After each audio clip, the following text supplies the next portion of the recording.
You might not expect the most dangerous rooms in the Tudor court to be the ones history never mentioned. Yet they were. Behind closed doors, women without titles shaped decisions in silence. Wrapped in luxuries hidden from every official record, their lives rose quietly, vanished abruptly, and lingered only in the shadows the palace chose to forget. Tonight, you will step into those unrecorded chambers. So, before you feel comfortable, take a moment to like the video and subscribe to the channel, only if your heart truly wants to. If you do like it, leave a little comment letting me know what time it is where you are. Now, dim the lights. Adjust the pillow to fit your head. Maybe turn on a fan to create a relaxing atmosphere. And let's begin this journey together tonight. If one were to step quietly through the dim corridors of a Tudor residence, it would become clear that the grandest rooms were not always the ones open to public eyes. Behind certain doors, doors without crests, without guards, without ceremony, lay a different kind of luxury, arranged not for display but for discretion. These were the private chambers set aside for the king's chosen companion. A woman who held no official title, yet occupied a space carved carefully into the architecture of power. Her existence was unspoken in court records, yet every stone around her seemed to acknowledge a truth that etiquette refused to name. The corridors leading to her rooms were narrow, quiet, and deliberately plain, offering no hint of the spaces they concealed. Servants passed through them with lowered heads, carrying trays draped in linen, bringing gifts that had no sender and taking away letters that had no signature. The air felt different there, still, almost suspended, as though the walls protected not only the woman who lived inside, but the idea of her. She was neither queen nor courtier, and yet the quiet privilege arranged for her was unmistakable. Inside, the chamber revealed a world shaped by intention rather than status. A bed carved from heavy oak dominated the far wall, its posts rising like pillars in a miniature kingdom. Ropes held a canopy of woven wool dyed in muted colours. Rich, but not rich enough to provoke jealousy. The mattress was stuffed deep with feathers and herbs, soft enough that one might forget the stone floors just beyond the rug's edge. The scent of beeswax lingered, mixed with the faint trace of lavender pressed into the folds of her sheets. A single window, narrow but well placed, allowed sunlight to fall across a small table where she sometimes wrote letters no one else would read. A ceramic bowl of rosewater sat nearby. Its purpose was both practical and symbolic. Cleanliness was a luxury in Tudor courts, and scented water marked a contrast between the world outside her door and the carefully curated life within. Everything in the room had been chosen with care, not to impress the visiting eyes of nobility, but to shape the quiet hours she spent alone before the king arrived. Even the silence in her chamber had weight. It held a different quality from the silence of the queen's apartments, which carried the burden of ceremony, hierarchy, and constant surveillance. This silence belonged to someone who occupied a hidden place in the structure of royal life, a place where comfort existed without recognition. The hush of servants' footsteps, the soft thud of a closing latch, the rustle of fabric as she changed her gown. These sounds formed the rhythm of a life lived at the edge of visibility. The woman who lived here understood that every cushion, every tapestry, every polished cup was a sign of the king's preference, not her own authority. Her position relied on emotion, not law. The space granted to her existed only for as long as affection lasted. Even the decorations reflected this precarious truth. Precious enough to suggest favour, subdued enough to avoid attention. Her chamber was a contradiction, a sanctuary built on unstable ground. Servants treated the room with a quiet reverence. They cleaned the floors with broad strokes, careful not to speak unless spoken to. They lit candles in the evenings, placing them at measured intervals, ensuring the room glowed softly but never brightly. They knew that their presence here was part of a delicate arrangement, one that required subtlety rather than acknowledgement. Some whispered that her chamber felt warmer than the rest of the palace, as though the walls absorbed secrets and held them like heat. At night, when the palace settled into uneasy sleep, the chamber took on another life. A faint sound of footsteps might approach, pauses between steps betraying hesitation or fatigue. The door would open without announcement, and the king would enter, bringing with him the cold air from the corridor. His presence altered the room. Its stillness tightened. Its shadows shifted. In those hours, the chamber became a private kingdom within a kingdom, a place that existed entirely outside the order of courtly rituals. But luxury in this form carried its own quiet dangers. The chamber's beauty, careful, controlled, restrained, held within it the constant reminder that this space was granted, not earned. Its comfort could vanish without warning. A change in the king's mood, a political necessity, or a whisper from a rival could erase the room's purpose overnight. The woman who slept here lived with the knowledge that her sanctuary was built on privilege without permanence. She moved through the space with a kind of practiced calm, touching objects lightly, as though preparing herself for the day when she might leave them behind. The fine wool blanket at the foot of the bed, the carved box containing gifts too private to display, the set of silver hairpins arranged on a wooden tray. All of these were pieces of a life suspended between intimacy and erasure. She cherished them, yet she never forgot how easily they could be taken away. From outside, no one could see the candlelit glow against the stone. To the rest of the palace, her chamber was simply another closed door among many. But to her, it was a world built from delicate agreements, silent promises, and fleeting moments of tenderness disguised as privilege. The chamber did not elevate her, it merely sheltered her. Its luxury was not freedom, but containment, if one stood quietly within the room long enough. The contrast between its softness and the harshness of the court became painfully clear. Beyond her door lay scrutiny, to ambition, and the shifting tide of political alliances. Within her room lay a quieter struggle, the effort to remain steady in a life without certainty, surrounded by comforts that could dissolve at any moment. Every object, every breath, every hour here was part of a delicate balance between desire and disappearance. Her chamber was not recorded in the chronicles of the realm. No historian would list its furnishings or describe its silent nights. And yet, it shaped the course of lives and decisions far beyond its walls. It was a space built not for history, but for concealment. It was a reminder that power often lived in shadows, occupying rooms that official accounts chose to ignore. The quiet luxury surrounding her revealed more about her fragile place than she ever spoke aloud. Another corner of her hidden world waited beyond these walls, shaped by footsteps she could never control.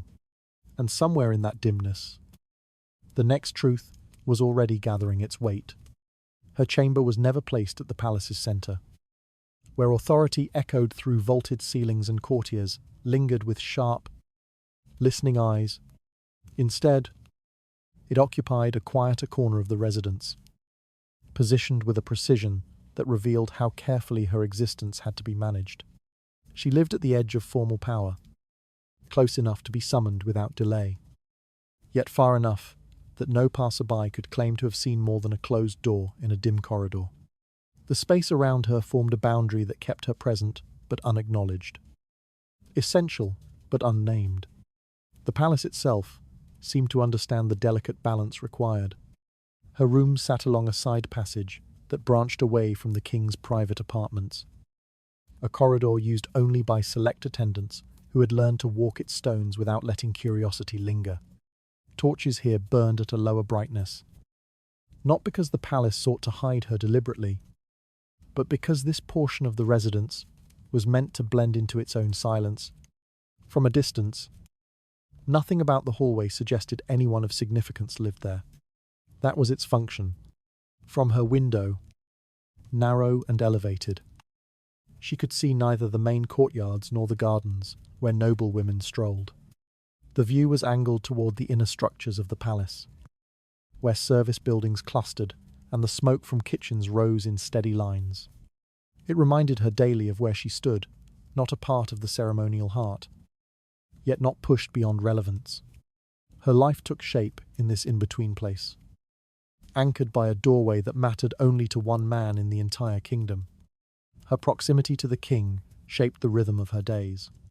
She woke to the muffled sounds of his attendants preparing his morning routine, water carried in buckets, garments laid out carefully, voices hushed in the early light. She could not see him, but she could feel the nearness of his life, a closeness that existed without acknowledgement. The distance between their doors was short enough that he could visit her without escort, yet long enough that she would never cross paths with his wife or with members of the council unless summoned deliberately. The placement of her chamber also protected her from scrutiny. Courtiers rarely walked this far into the private wing unless commanded. They preferred the brighter hallways, where presence could be noticed and alliances performed.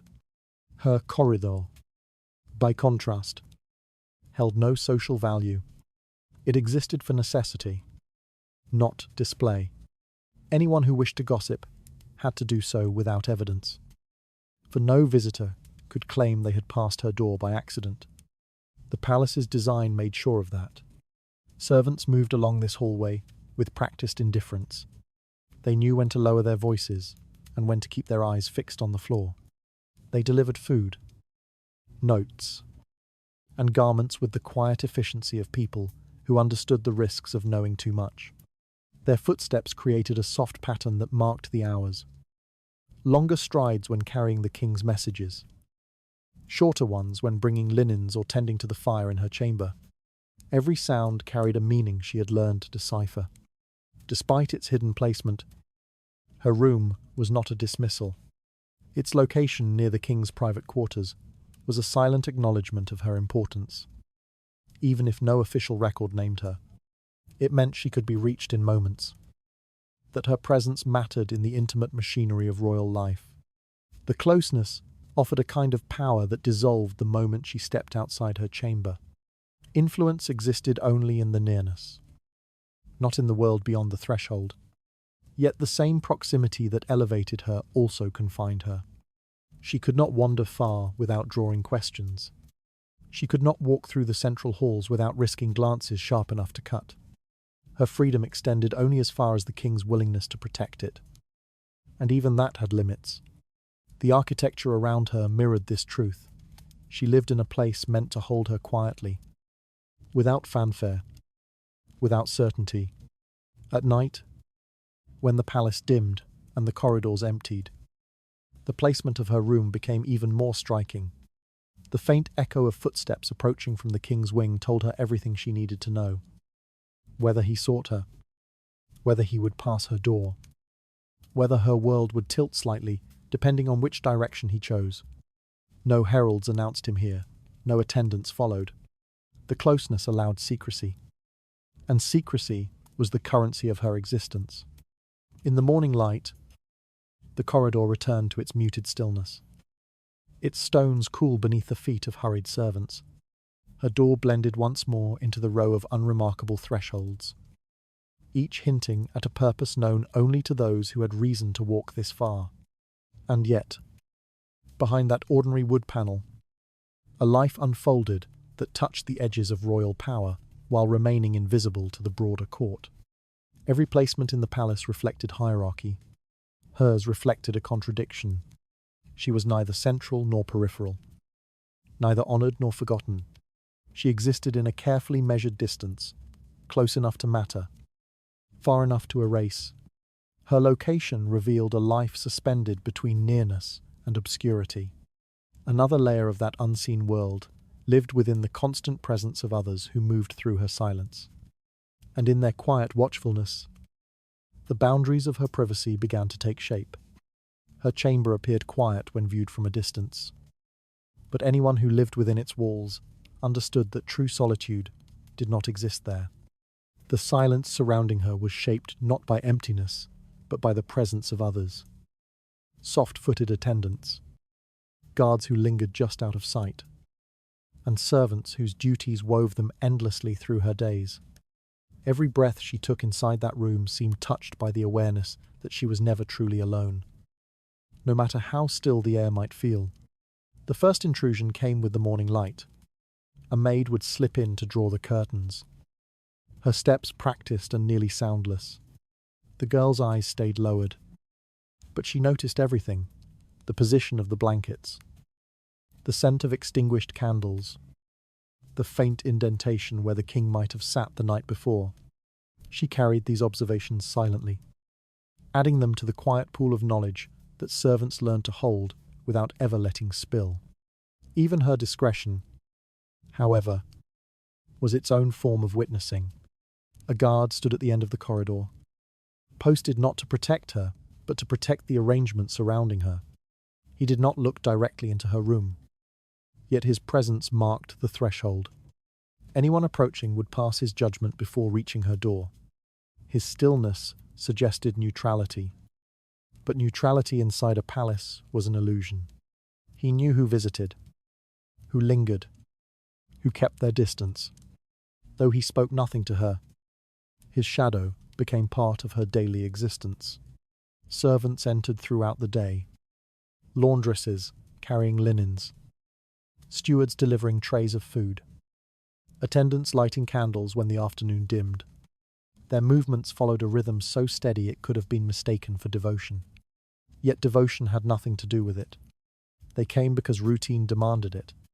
After all, the palace depended on people who observed without interfering, who listened without repeating.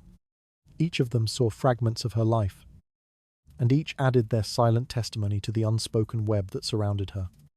Even when the room looked empty, she felt their presence, the imprint of hands on polished wood, the lingering warmth from a recently tended fire, the faint trace of lavender left behind after the maid wiped the washstand.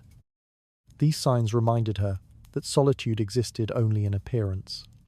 She could close her eyes and breathe deeply, but the air still carried the memory of someone else's footsteps. Privacy, in her world, it was a carefully constructed illusion, granted only as long as others agreed to maintain it. She learned to move with restraint, aware that small gestures could echo differently when perceived by watchful eyes. A pause too long by the window, a letter left unfolded on the table, a candle burned late into the night. Any detail might become part of the silent record kept by those who served her. The servants did not gossip openly. Their livelihoods depended on their silence.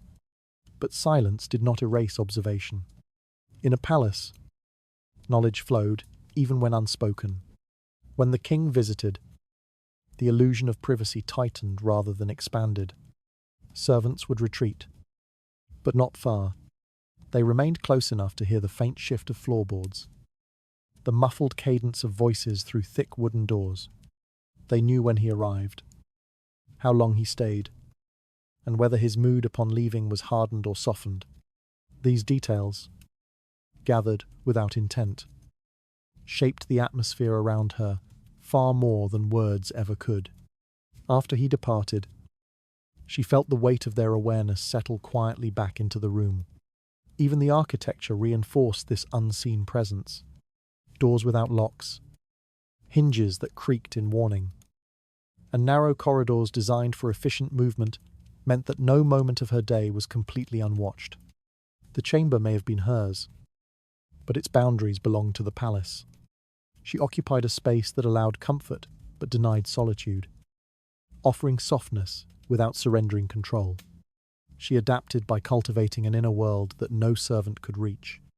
She learned to hold her thoughts close, smoothing her features into neutrality when someone entered. Her emotions became private landscapes visible only to herself. The more she understood the limits of her privacy, the more she retreated into this unseen refuge, building strength from the silence she was forced to inhabit. And yet, there were moments, a brief, fragile, when she felt something almost like peace. Late at night, when the candles burned low and the sounds of the palace faded into a distant hum, she would sit at the edge of her bed and let the quiet settle over her. But even then, she knew a guard stood nearby, that a maid might enter at dawn without knocking, and that her life remained threaded through with the presence of others who shaped her world without ever speaking to her directly. Her chamber was a place designed to appear private, while functioning as part of a larger system that watched her carefully. Quietly, continuously, she lived in the narrow space between belonging and surveillance, comfort and exposure, visibility and erasure. Her solitude was never truly hers, shaped instead by the quiet vigilance of those around her.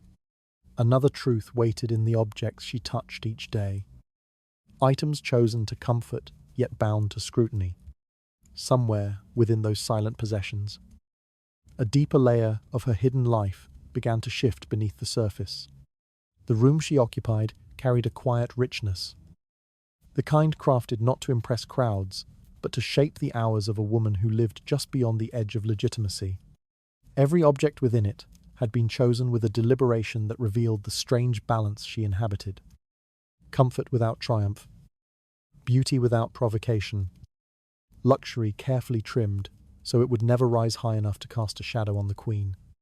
The chamber felt like a world suspended between refinement and restraint, held together by choices made with a cautious hand.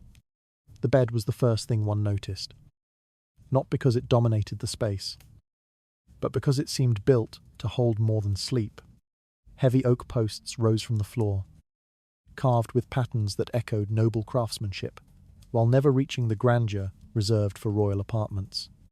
The wood surface carried a soft sheen from years of beeswax, polished by the same hands that worked quietly before dawn. Its canopy of thick wool, dyed in subdued shades of burgundy and smoke, framed her nights in darkness that felt protective rather than indulgent.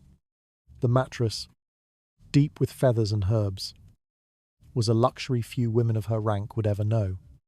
Below her feet, imported wool rugs softened the stone. Their patterns were intricate but muted, chosen to satisfy the eye without drawing attention to themselves. Servants shook them out each morning, releasing small clouds of dust that sparkled briefly in the shaft of light from the narrow window before disappearing into the air. The rugs carried warmth in a palace, where most rooms breathed cold even in summer. Their texture followed her steps, absorbing sound, making her movements feel lighter, quieter, easier to hide. Heavy curtains hung by the window, their fabric thick enough to block the chill and dim the world beyond. They were not embroidered with heraldic symbols or lined with gold thread like those in the Queen's apartments. Instead, their beauty came from the weight and depth of the cloth, woven tightly enough that one could feel the expense in its density. They served both comfort and concealment, keeping out drafts, keeping in secrets. Colour in the chamber followed unspoken rules. Nothing too bright, nothing too regal, no deep crimson associated with queens, no brilliant sapphire tied to royal ceremonies. The palette leaned toward dimmed reds, softened greens, and earth tones warmed with candlelight. The shades were chosen not to celebrate her status, but to avoid challenging anyone else's. Each hue carried a message, present, but not competing, cherished, but not recognized. Her possessions echoed the same cautious elegance.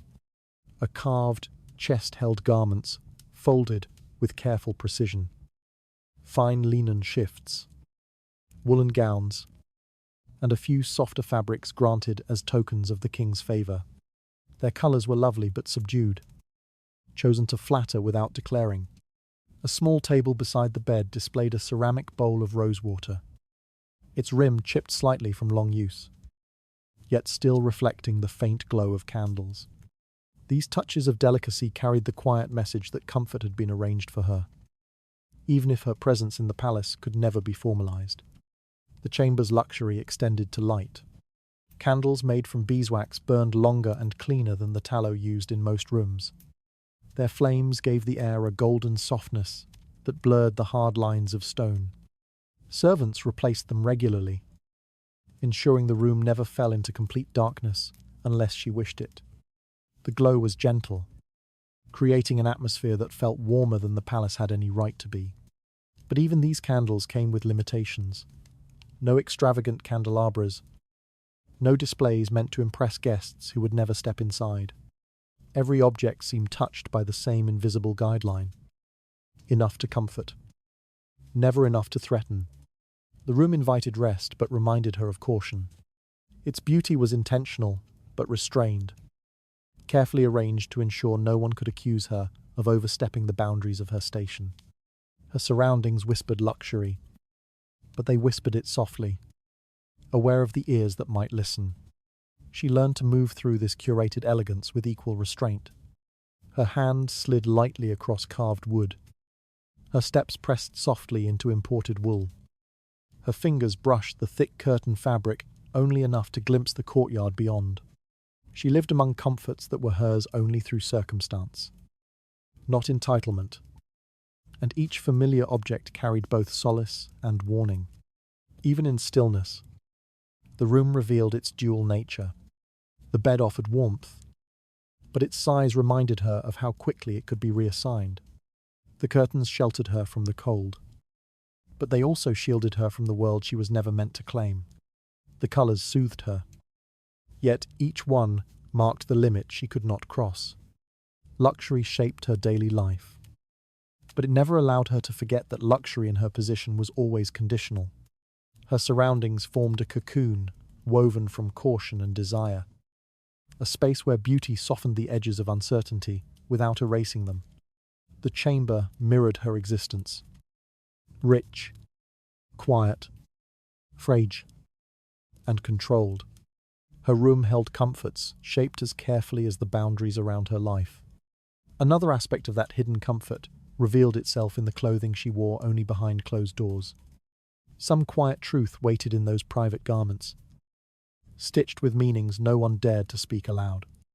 Luxury in her world began with limitation, shaped not by what she was allowed to have, but by what she was forbidden to resemble. She lived in a space where beauty needed to remain softened, moderated, restrained, and crafted carefully so it would never rise to meet or mirror the brilliance reserved for the queen. Every detail around her carried the mark of this quiet hierarchy. Elegance was permitted, but only to the extent that it bowed its head before the throne. Refinement was allowed, but stripped of any suggestion that it might challenge the order of power. She existed inside a structure where a single step too high could threaten everything she had been given. Her clothing showed this boundary most clearly. Dresses were fashioned from fine materials, smooth linen, soft wool, and small touches of silk obtained through private channels. Yet each garment was designed with intention. Colours leaned toward the muted, sage, dusk blue, warm brown, shades that flattered without echoing the richness of royal robes. No crimson associated with authority, no deep purple tied to ceremony, nothing that might cause a second glance in the brighter corridors of court. Even the stitching reflected caution. The lines were neat, but never elaborate enough to mimic the artistry worn by noble women. Her gowns existed in a careful middle space, lovely, but never commanding. Jewellery followed the same quiet rule. A king might gift her a slender chain or a simple silver ring, tokens offered behind closed doors rather than in view of the court. She kept these objects in a small wooden box beside her bed, appreciating them in the solitude of her chamber rather than wearing them openly. When she did choose to adorn herself, the sparkle remained subdued. No gemstones large enough to draw attention. No metalwork intricate enough to imply significance. Her adornment, like her life, remained private, intentionnel, faint. The furnishings inside her room also reflected this hierarchy of subtle indulgence. Carved wood held its own quiet dignity, polished smooth by the servants who tended to it. but no gilded edges or ornate motifs decorated its surface. Her bed carried weight and craftsmanship, yet stopped short of the grandeur displayed in the Queen's apartments. Curtains woven from thick fabric softened the draught and deepened the shadows at night. But their designs remained simple, their colours kept within the boundaries of modest richness. Even the wool rugs beneath her feet, imported through channels known only to a few, offered comfort without display. Everything she owned whispered refinement, yet none of it dared speak ambition. Such restraint was not an accident but a political necessity, understood instinctively by those who arranged her surroundings. Servants knew the difference between acceptable luxury and dangerous extravagance. Their choices reflected the unspoken rule that governed her existence. She could be cherished, but never elevated. They ensured that her room felt warm but not lavish, her clothing graceful but not royal, her daily life comfortable but never grand. They knew the consequences of misjudging these boundaries, consequences that would fall on her far more heavily than on them. The king's role in this arrangement was subtle yet decisive. He offered gifts chosen with precision, items meant to delight her in the privacy of evening visits, but unlikely to raise questions among the watchful eyes of courtiers.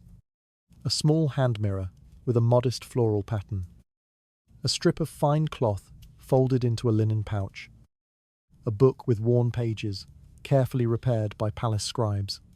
His affection expressed itself through objects that carried sentiment rather than authority.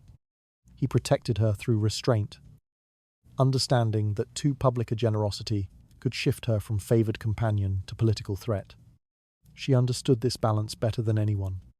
Her survival depended on recognizing the fine line between privilege and overreach. She held her garments gently, wore her jewellery lightly, and moved through her room as though every object reminded her of the fragile nature of what she possessed. She knew that her comforts were tethered not to her own status, but to the king's shifting desires. And she lived with the constant awareness that her place could be undone in an instant. Even in quiet moments, the limits of her luxury revealed themselves. As she sat by candlelight brushing her hair, she could feel the contrast between her soft surroundings and the hard realities of court life. She admired the sheen of her modest mirror, but never allowed herself to imagine owning the jewelled one kept in the Queen's chambers. She allowed herself to touch the fine cloth of her gown, but never pictured standing in a public hall where its muted colour would blend into the shadows. Her room offered beauty, yet every piece within it carried a warning stitched into its edges. You may enjoy this, but never claim it. She lived inside a delicate equilibrium, one that allowed her to experience pieces of luxury while ensuring she never forgot the hierarchy that controlled her life. Every possession reminded her of her position, valued, yet replaceable, adorned, yet invisibly bound, comforted, yet deliberately held apart from the brilliance of true power. Her world shimmered only in the places where the Queen's shadow allowed light to fall. Another aspect of her hidden life revealed itself in the garments she wore when privacy softened the rules around her. A quiet truth waited in that private clothing, shaped by desires she could express only behind a closed door. Inside her private chamber, clothing took on a different meaning from what it carried in the corridors of the palace. Here, garments were not symbols of hierarchy or tools of public performance. They were quiet expressions of a life lived in the shadows, shaped more by emotion than by ceremony. The fabric she chose at night, the colours she reached for in solitude, and the textures that rested against her skin revealed a version of herself unseen by courtiers or queens. In this room, she did not dress to perform obedience. She dressed to disappear into a space where the rules softened just enough to let her breathe. The dresses she wore here were lighter, are softer, freed from the rigid structure required by court appearances. Thin silk brushed her shoulders with a gentleness that felt almost foreign compared to the heavy brocades and stiff bodices demanded by public life. These garments are draped rather than shaped, designed to move with her rather than command her posture. They had no sharp lines, No decorative sleeves meant to impress. No embroidered panels to proclaim status. Their simplicity felt like a kind of honesty, a quiet refuge from the spectacle imposed upon her in daylight. Colour shifted. 2. In the court, every shade carried meaning, loyalty, rank, and proximity to power. But in her private chamber, colours belonged to the king's preferences, not the expectations of the realm. She wore pale greens, he once said, that reminded him of early spring, soft blues that echoed the quiet before dawn, muted rose tones that warmed the candlelit air. These choices were not accidental. They reflected the peculiar intimacy of her position. She dressed not for the eyes of the kingdom, but for the gaze of one man who shaped her life in ways no garment could conceal. Even the feel of the cloth mattered. Silk whispered against her skin with a delicacy that seemed to contradict the instability of her place in the palace. Lightweight wool comforted her in colder months. Its warmth, a reminder that softness could exist even amid political fragility. Linen shifts offered ease of movement, letting her body relax into positions that public decorum forbade. The textures formed a language she understood instinctively, a vocabulary of comfort, caution, and longing that existed only within these walls. Her clothing became a form of communication in a world where open expression was dangerous. A loosened ribbon might signal vulnerability. A chosen shade might reveal her mood before she spoke. A gown left unfastened at the collar could reflect exhaustion from nights spent waiting for footsteps that never came. The king read these signs easily, slipping into her world with an understanding built not from words, but from the quiet patterns of her clothing. Their intimacy unfolded in this shared language. Subtle, insilent, unmistakable. Yet behind this softness lay the reminder of her precarious place. The garments she wore here were privileges, not possessions. If the king's favour shifted, the silk might be replaced with coarser fabric, the colours muted into obscurity, the quiet luxury of her private wardrobe reduced to the bare necessities of someone no longer wanted.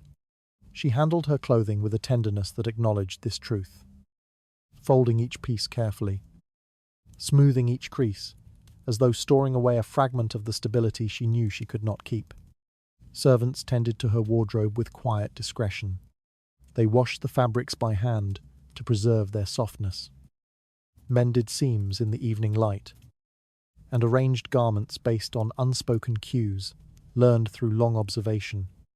They knew which colours she wore on nights filled with uncertainty, which fabrics she preferred when exhaustion shadowed her features, which garments she saved for evenings when she expected the king's arrival. Their work became part of the unspoken ritual of her existence, maintaining a private world where emotion threaded itself into the weave of every cloth.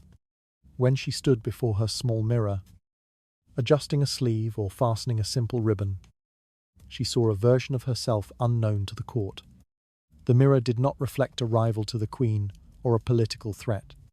It reflected a woman suspended between desire and duty, shaping her identity through the only freedoms available to her. Here, in the quiet of her chamber, she allowed herself a softness she hid from the rest of the palace. Night made this freedom clearer, as candles flickered and the hallway beyond her door fell into stillness. She felt the weight of expectation loosen slightly. Her clothing shifted with her movements, following the rhythm of breath rather than the rhythm of decorum. The silk warmed under her touch, familiar and comforting. She could sit without performing grace, move without calculating glances, exist without the constant pressure of being compared to someone she could never replace. Yet the garments remained reminders of the fragile agreement that shaped her world. Their beauty depended on silence. Their presence depended on secrecy. Their softness depended on a favour that could dissolve overnight. Her clothing allowed her to feel like herself for a moment. But even that self was shaped by boundaries she did not choose. Her private garments revealed a softer identity shaped within the limits of her hidden life. Another corner of that quiet existence lived in the tokens she kept close to her body. Items offered not for display, but for secrecy. One delicate truth waited within those gifts. Wrapped in meanings the palace would never acknowledge. Jewelry in her chamber carried a meaning unlike anything worn in the public halls of the palace. These pieces did not proclaim lineage or status. They whispered something far quieter. A trace of affection shaped in metal and stone. Offered privately by the king to a woman the realm would never formally acknowledge. Each item she possessed existed in a delicate tension. Valued yet hidden. Intimate yet politically insignificant. Cherished yet never meant to be seen beyond the threshold of her room. The jewels she wore in solitude revealed more about her life than any title ever could. A small wooden box on her table held the entirety of her collection. Its hinges creaked faintly when opened. A reminder that it was meant for her alone. Untouched by servants, except when instructed. Inside, pieces lay arranged with care. A slender ring. A modest chain with a polished pendant. A simple hairpin carved from bone or silver. None of the items was extravagant. Their beauty rested not in brilliance, but in sentiment. Each shaped by the quiet understanding that affection, in her world, needed to remain contained. The ring was the most personal, smooth along the edges and faintly warm from frequent handling. It was a gift, never meant to be worn outside her chamber. Oh! When she slid it onto her finger, she felt the weight of the gesture more than the weight of the metal. The ring held no crest, carried no emblem linking her to the king. Its meaning came from absence, from what it did not display. A queen's ring announced alliances, hers protected secrecy. It was proof of a bond that lived in shadow, significant only in the moments when the king reached for her hand in silence. Necklaces followed a similar logic.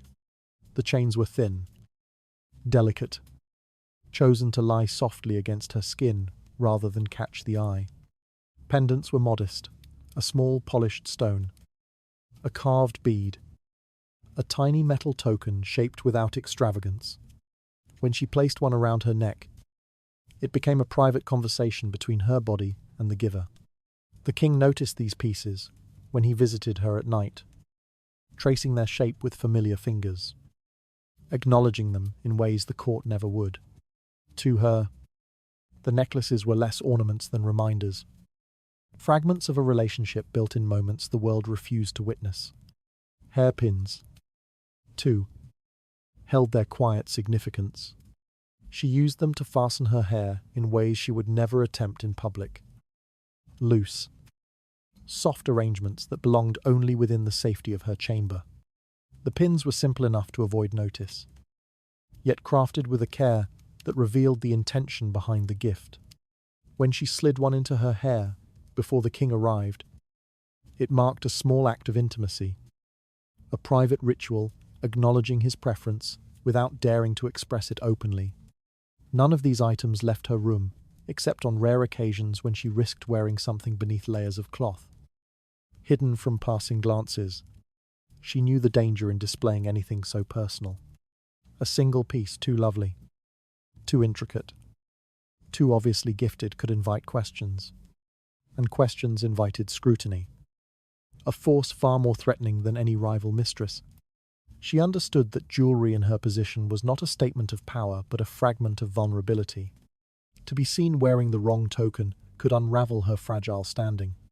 Servants noticed the pieces. Of course, their eyes caught the subtle change when she wore a different necklace or placed the ring on her finger. But they understood the unspoken rule. They were to acknowledge nothing. Their silence formed the second layer of secrecy surrounding her jewels, preserving the fragile intimacy they represented. Even as they tended to her clothing or brushed her hair, they kept their attention carefully turned away from whatever glimmered softly in the candlelight. The king's role lingered in each piece. He chose these items because they fit the boundary she lived within. Enough to please, never enough to cause trouble. His gifts were shaped by affection but guided by caution. He knew that anything too opulent could be interpreted as favoritism. a spark that might ignite political unrest or draw the Queen's attention. So he offered her gentler things, objects meant to comfort rather than elevate, to hold meaning rather than display it. She wore the jewelry in ways that revealed her understanding of this delicate arrangement. Sometimes she would sit at her mirror, slipping a necklace around her throat, not for vanity but for reassurance. Sometimes she held the ring between her fingers while reading by candlelight, its familiar shape grounding her in an environment where nothing else felt certain. The pieces became parts of a private vocabulary, expressing emotions she could never speak aloud. Yet these tokens, for all their sweetness, carried a quiet burden. They reminded her of both closeness and distance, how deeply she mattered privately, and how little she existed publicly.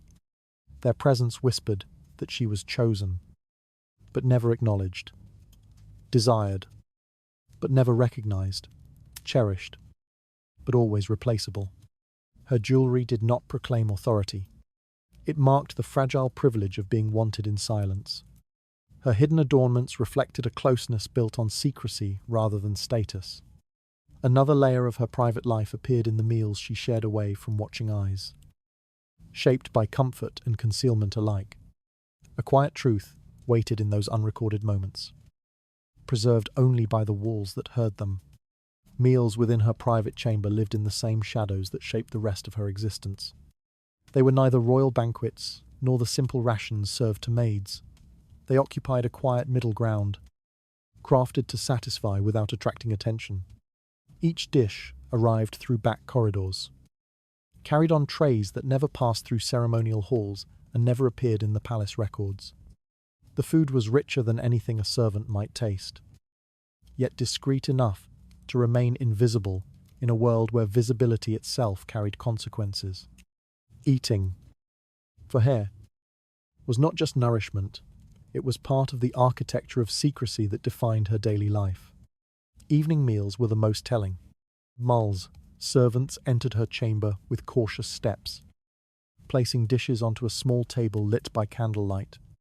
The arrangement was always modest in appearance: a bowl of thick stew, a piece of roasted fowl, soft bread still warm from the hearth, or fruit sliced into small, careful pieces.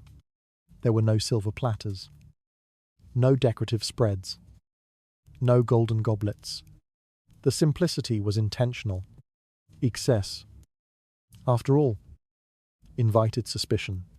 Yet the quality of the ingredients, unexpected tenderness, deep flavors, and fragrant herbs, revealed how carefully curated her meals truly were. She ate alone most nights. Silence filled the room, broken only by the soft sound of utensils against ceramic.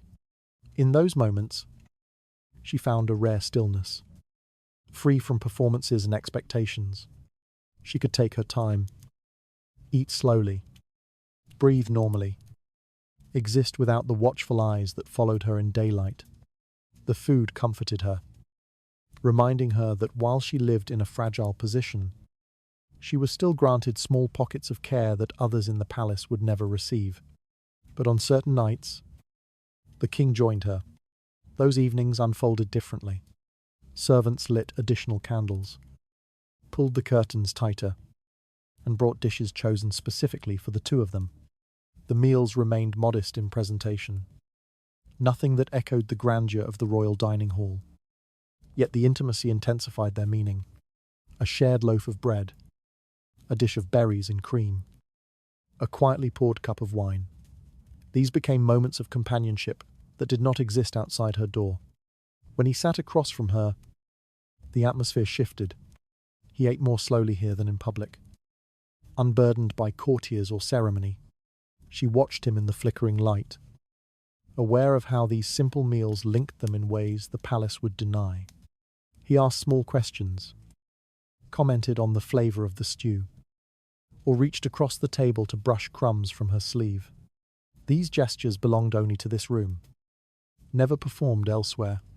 Here, food became a boundary, a line separating their private world from the realm beyond. Yet even these comforts carried risk. The meals left no trace in the court ledger, and no witness outside the servants swore to silence. A single, misplaced detail, a dish too extravagant, a spice too rare, could draw attention. She understood that her table needed to remain understated, even when flavored with tenderness. Each bite reminded her that luxury, for her, must remain carefully concealed, delivered in forms that would never echo through the corridors or spark questions among those who monitored palace routines. Servants played an invisible role in sustaining this delicate balance. They selected ingredients with caution, prepared dishes in side kitchens, rarely visited by higher officials, and carried trays through routes designed to avoid the busiest passages. Their discretion ensured that her meals remained unrecorded, unobserved, unremarked upon. They understood that food, for her, was more than sustenance. It was a political object, one that needed to appear plain, while quietly surpassing the meals served to those ranked above her. She often reflected on this contradiction while eating. Her meals tasted richer than anything granted to the Queen's attendants, yet they were served without ceremony, consumed in silence, and cleared away as though they had never existed. Luxury, here, was not a spectacle. It was a whisper. It lived in the warmth of the bread, the tenderness of the meat, the scent of herbs rising through the candlelit air. These details carried a kind of care that no court document would ever capture. Sometimes she wondered how many people within the palace realized the extent of her hidden comforts. Perhaps they suspected. Maybe they guessed. But suspicion was not evidence. And, without evidence, her meals remained safely unspoken. One of many private arrangements sustained by silence. The strange truth of her life became clearest in these quiet dinners. She received more and expected less. She savoured small luxuries, knowing they could vanish at any moment. She enjoyed dishes prepared with thoughtfulness, while never forgetting that none of them truly belonged to her. Each meal reminded her of both her closeness to power and her distance from recognition. Her table, invisible to the kingdom, held the weight of an existence built on secrecy. Her unrecorded meals revealed a comfort shaped by discretion rather than privilege. Another hidden layer of her life emerged in the hours she kept, waking and resting according to rhythms untouched by the rest of the court. Quiet shadows gathered around those altered routines, shifting her world further from the palace that surrounded her. Night created a world that did not exist during the day, a world shaped by footsteps in quiet corridors and by the soft knock that summoned her without warning. Those hours, held apart from the kingdom's routines, carried a weight no jewel could match. Being called to him after darkness settled was not simply a gesture of desire. It was a confirmation that she still lived within the narrow circle of his attention. In those moments, she understood that true luxury in the palace was not measured by objects or rooms, but by time, specifically, the time he chose to give her. When the summons came, it arrived with a kind of fragile urgency. A servant would appear at her door, silent except for a brief nod, and she would rise from whatever she was doing. Candles remained half-burned, books left open, garments folded mid-motion. She learned to move quickly, yet without haste, understanding that anything too eager or too slow could send the wrong message. The walk to him was always short, arranged deliberately so, but it felt suspended, caught between anticipation and caution. Inside his presence, the pace of the night shifted. He spoke more softly, as though the walls themselves were listening. They shared moments that belonged to neither ceremony nor expectation, a quiet exchange, a small question about her day, a gesture that softened the rigid authority he carried elsewhere. In those moments, she felt seen, not as a rival to the Queen, not as a symbol of temptation, but as a person living inside a world that erased her name at every turn. But the privilege was precarious. She knew that these nights were not guaranteed. That affection in the palace changed direction like wind against stone. Some evenings stretched long with conversation or silence, while others ended abruptly, leaving her unsure whether she had misstepped or whether the king's thoughts had simply turned elsewhere. Uncertainty threaded itself through every moment, making each visit both intimate and fragile. There were nights she waited without being called. Hours passed with only the sound of distant guards or the faint hum of night insects near the windows.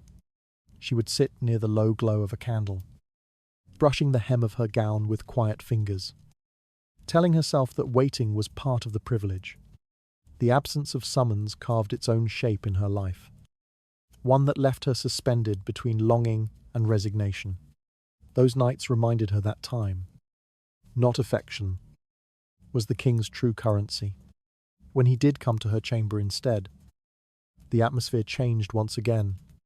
He entered quietly, almost secretly, as though he wished to fold himself into the shadows rather than disturb them.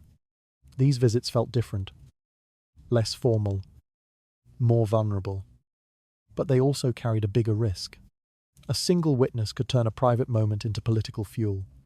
She knew the danger of such closeness, the way the palace devoured rumours and reshaped them into weapons. Yet she also knew that refusing him, even for caution's sake, would fracture what little stability she possessed. His time with her was not simply companionship, it was a declaration she could not speak of. While the Queen shared daylight with him, the councils, the ceremonies, the public face of the crown, she shared the intangible hours that lived between candlelight and dawn.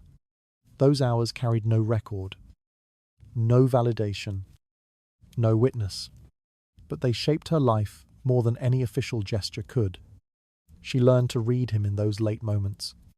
The way his shoulders settled when he sat signaled whether he sought quiet or conversation. The way he touched the fabric of her sleeve told her whether his mind was heavy with court matters or wandering toward gentler thoughts. Time with him became a series of patterns she memorized carefully, understanding that her survival depended on not misreading them.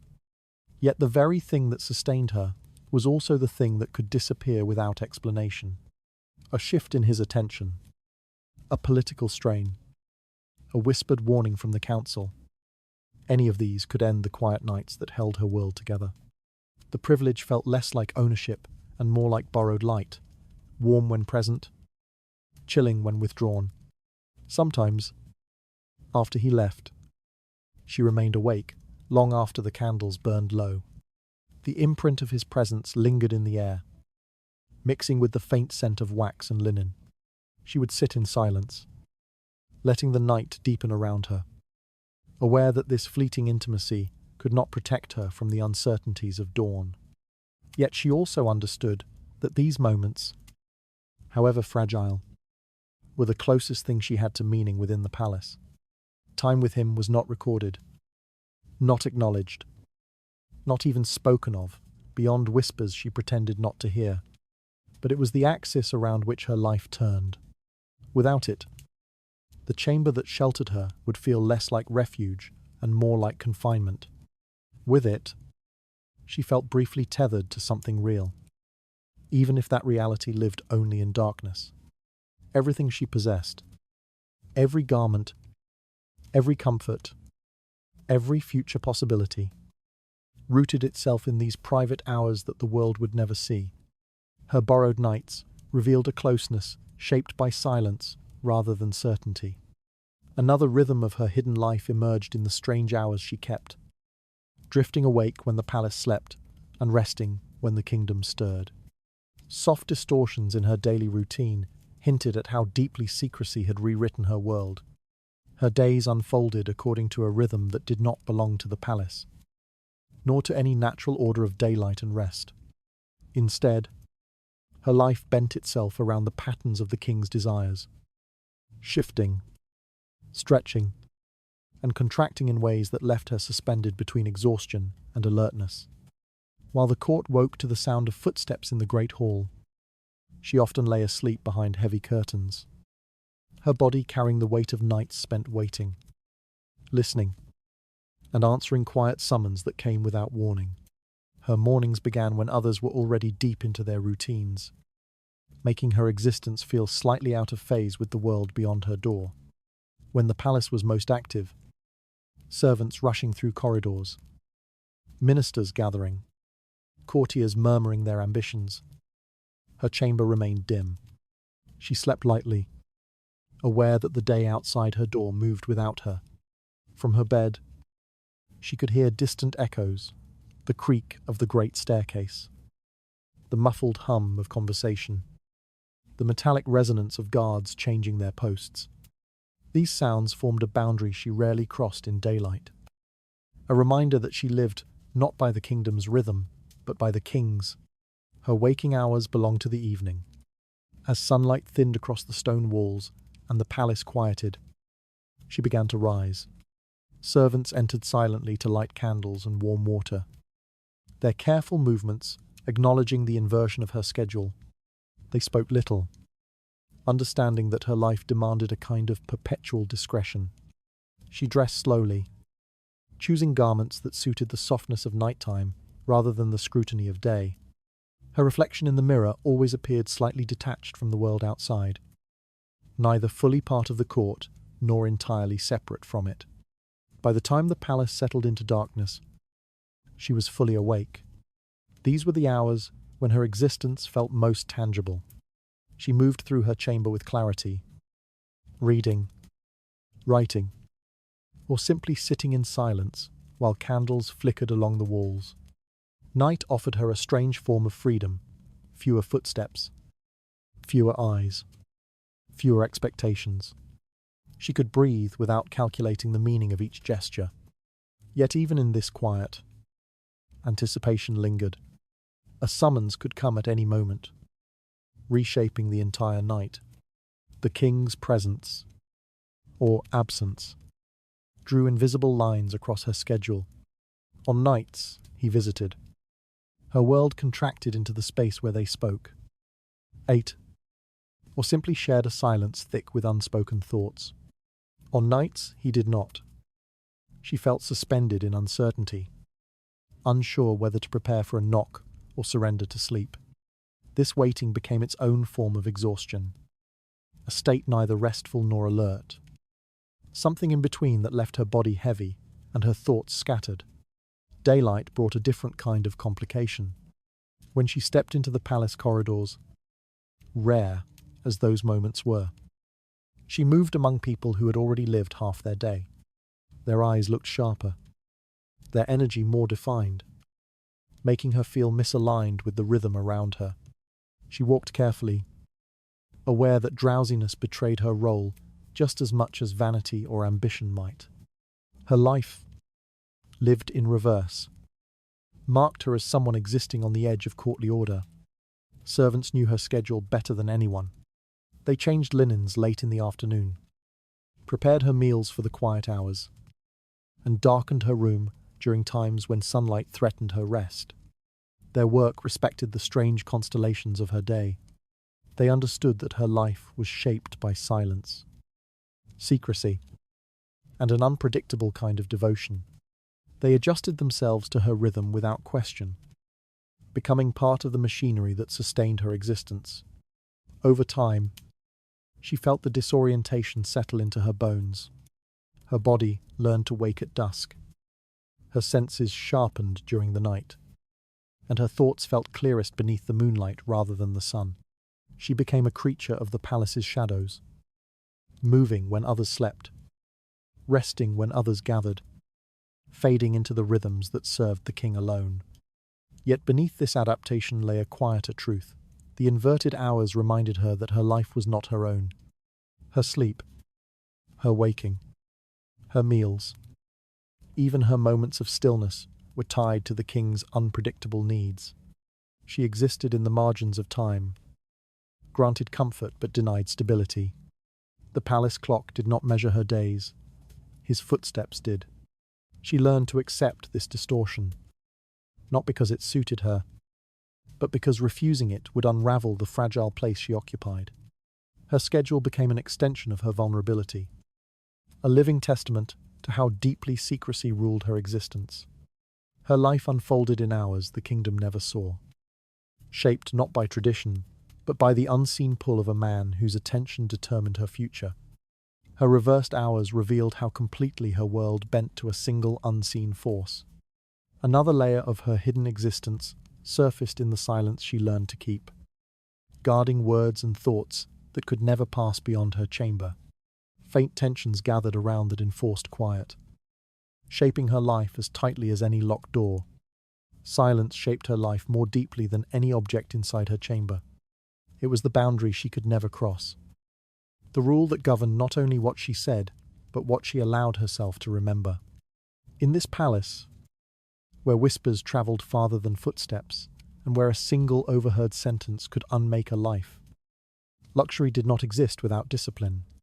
The softness of her bed, the richness of her meals, the warmth of the king's attention, all of it demanded a quiet, so precise it felt like another language she had been forced to master. She learned early that questions were dangerous. Curiosity, even mild, carried the suggestion of entitlement. If she asked too much, listened too closely, or sought clarity about matters outside her chamber, she risked stepping onto ground meant only for those with names recorded in official histories. Her world required obedience without interpretation, presence without inquiry. Silence kept her safe in ways that speech never could. Demands, too, were forbidden. She lived in comfort, but comfort was never hers to request. If her fire burned low, she waited. If her chamber grew cold, she endured. If days passed without a summons from the king, she remained still, never asking, never hinting, never adjusting the rhythm of her breath in a way that might reveal longing. Luxury, in her world, was not the freedom to ask. It was the privilege of receiving without expectation. Even the way she listened became a form of restraint. She heard more than people realized, passing conversations outside her door, the quiet friction of servants exchanging information, the faint rise and fall of voices from the king's council chambers, carried through stone as muted echoes. These sounds delivered truths she was never meant to know. But hearing was not the danger. Remembering was. So she trained herself to let information slip through her mind like water through cupped hands. What she heard at dusk was forgotten by dawn. What she learned at night vanished by morning. Forgetting became a survival skill, more essential than grace or beauty. Her silence extended into her interactions with servants.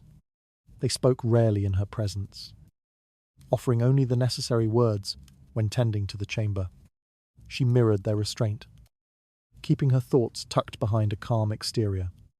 A misplaced remark could ripple outward in ways she could not control.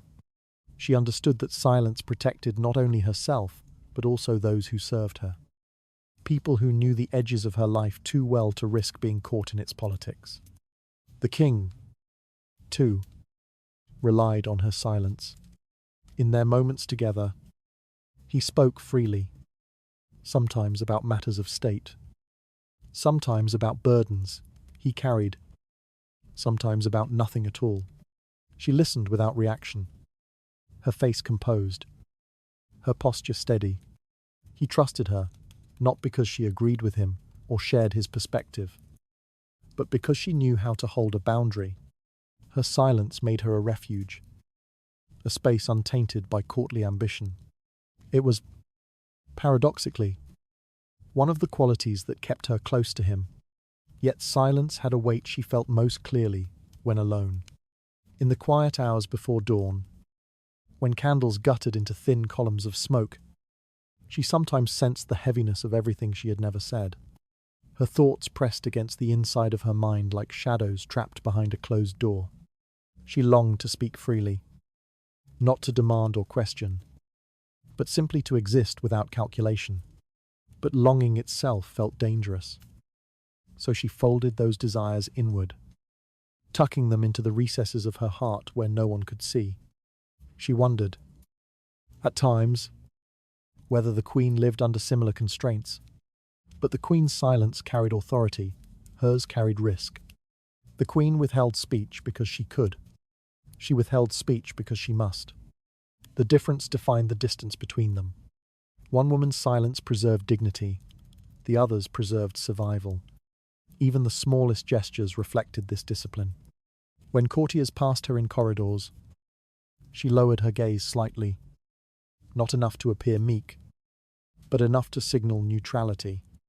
When she entered a shared space, she moved with quiet precision, avoiding the gravitational pull of conversations that could entangle her. Her silence was not emptiness, it was a structure she built around herself to keep the world from collapsing inward. Over time, she began to recognize the strange truth woven into her existence. Silence had become its own form of luxury, not because it was pleasant, but because it allowed her to remain where she was. It gave her space to breathe, to think, to remain untouched by conflicts that would swallow her if she stepped too close. Silence was her shield, a burden, her inheritance, and it was also her erasure. Everything she heard, everything she witnessed, everything she felt, none of it would survive her. Her life, lived in quiet rooms and whispered moments, left no record. She existed between lines that would never be written. Her silence, while protective, also ensured that history would move forward without her voice. She lived beautifully, but invisibly, guarding secrets that were never meant to be hers, carrying truths she would never speak. Her guarded quiet revealed how deeply secrecy ruled the comforts she possessed. Another hidden thread of her life emerged in the gifts delivered without acknowledgement. Objects that marked her importance only in shadows. Subtle meanings waited within those offerings, shaping her world with a delicacy the palace would never name.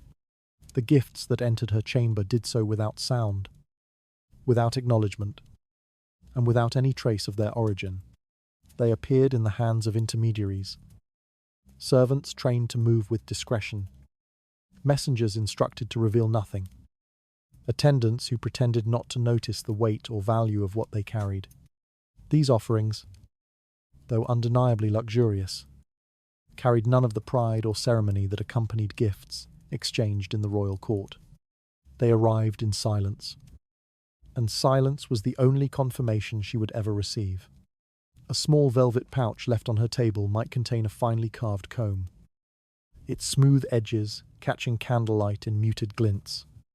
A folded length of fabric, rich in texture but modest in colour, might appear draped over the back of a chair, as though placed there by accident.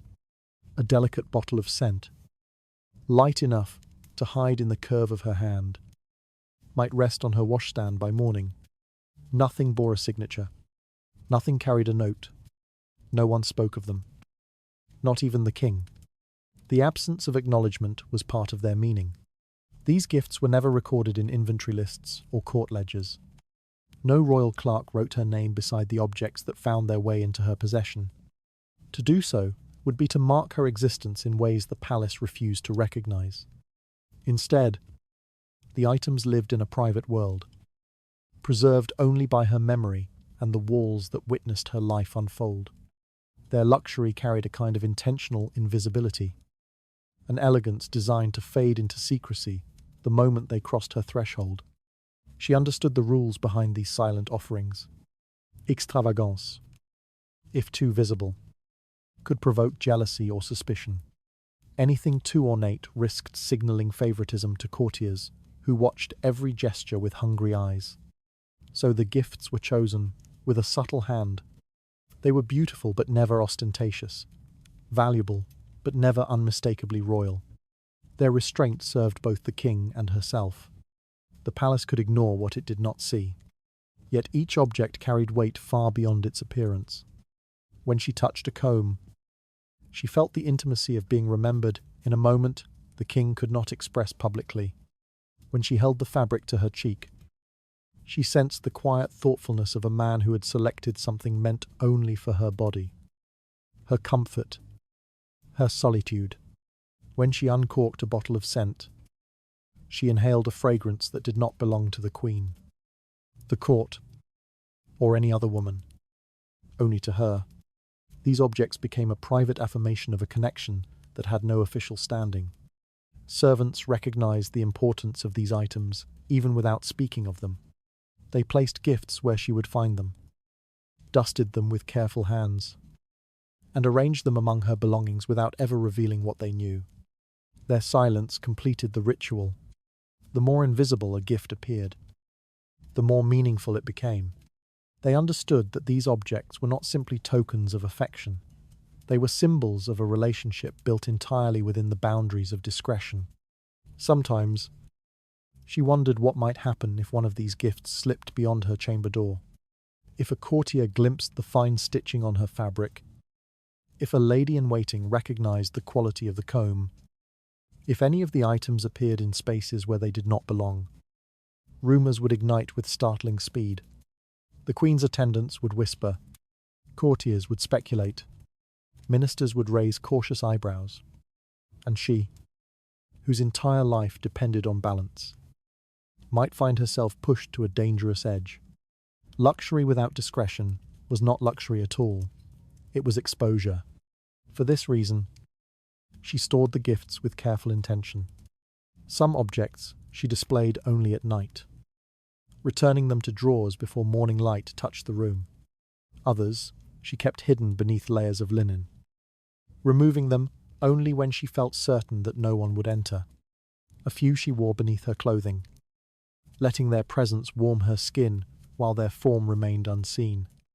These choices were acts of self-preservation, born from a life in which possession did not mean ownership and beauty could vanish as quickly as it appeared. Yet despite the caution, she cherished these offerings deeply. They filled her room with traces of tenderness that countered the coldness of palace politics. They shaped her private world with small promises, unspoken, unrecorded, but genuine. Each object reminded her that she mattered to someone who could never say so aloud. As she sat at her table one evening, turning a newly arrived gift in her hands, she felt the familiar blend of gratitude and apprehension. The object was lovely, understated, perfectly chosen, but it also carried the quiet burden of her position. To receive it was to accept both affection and risk, comfort and concealment. Luxury, in her world, lived in shadows.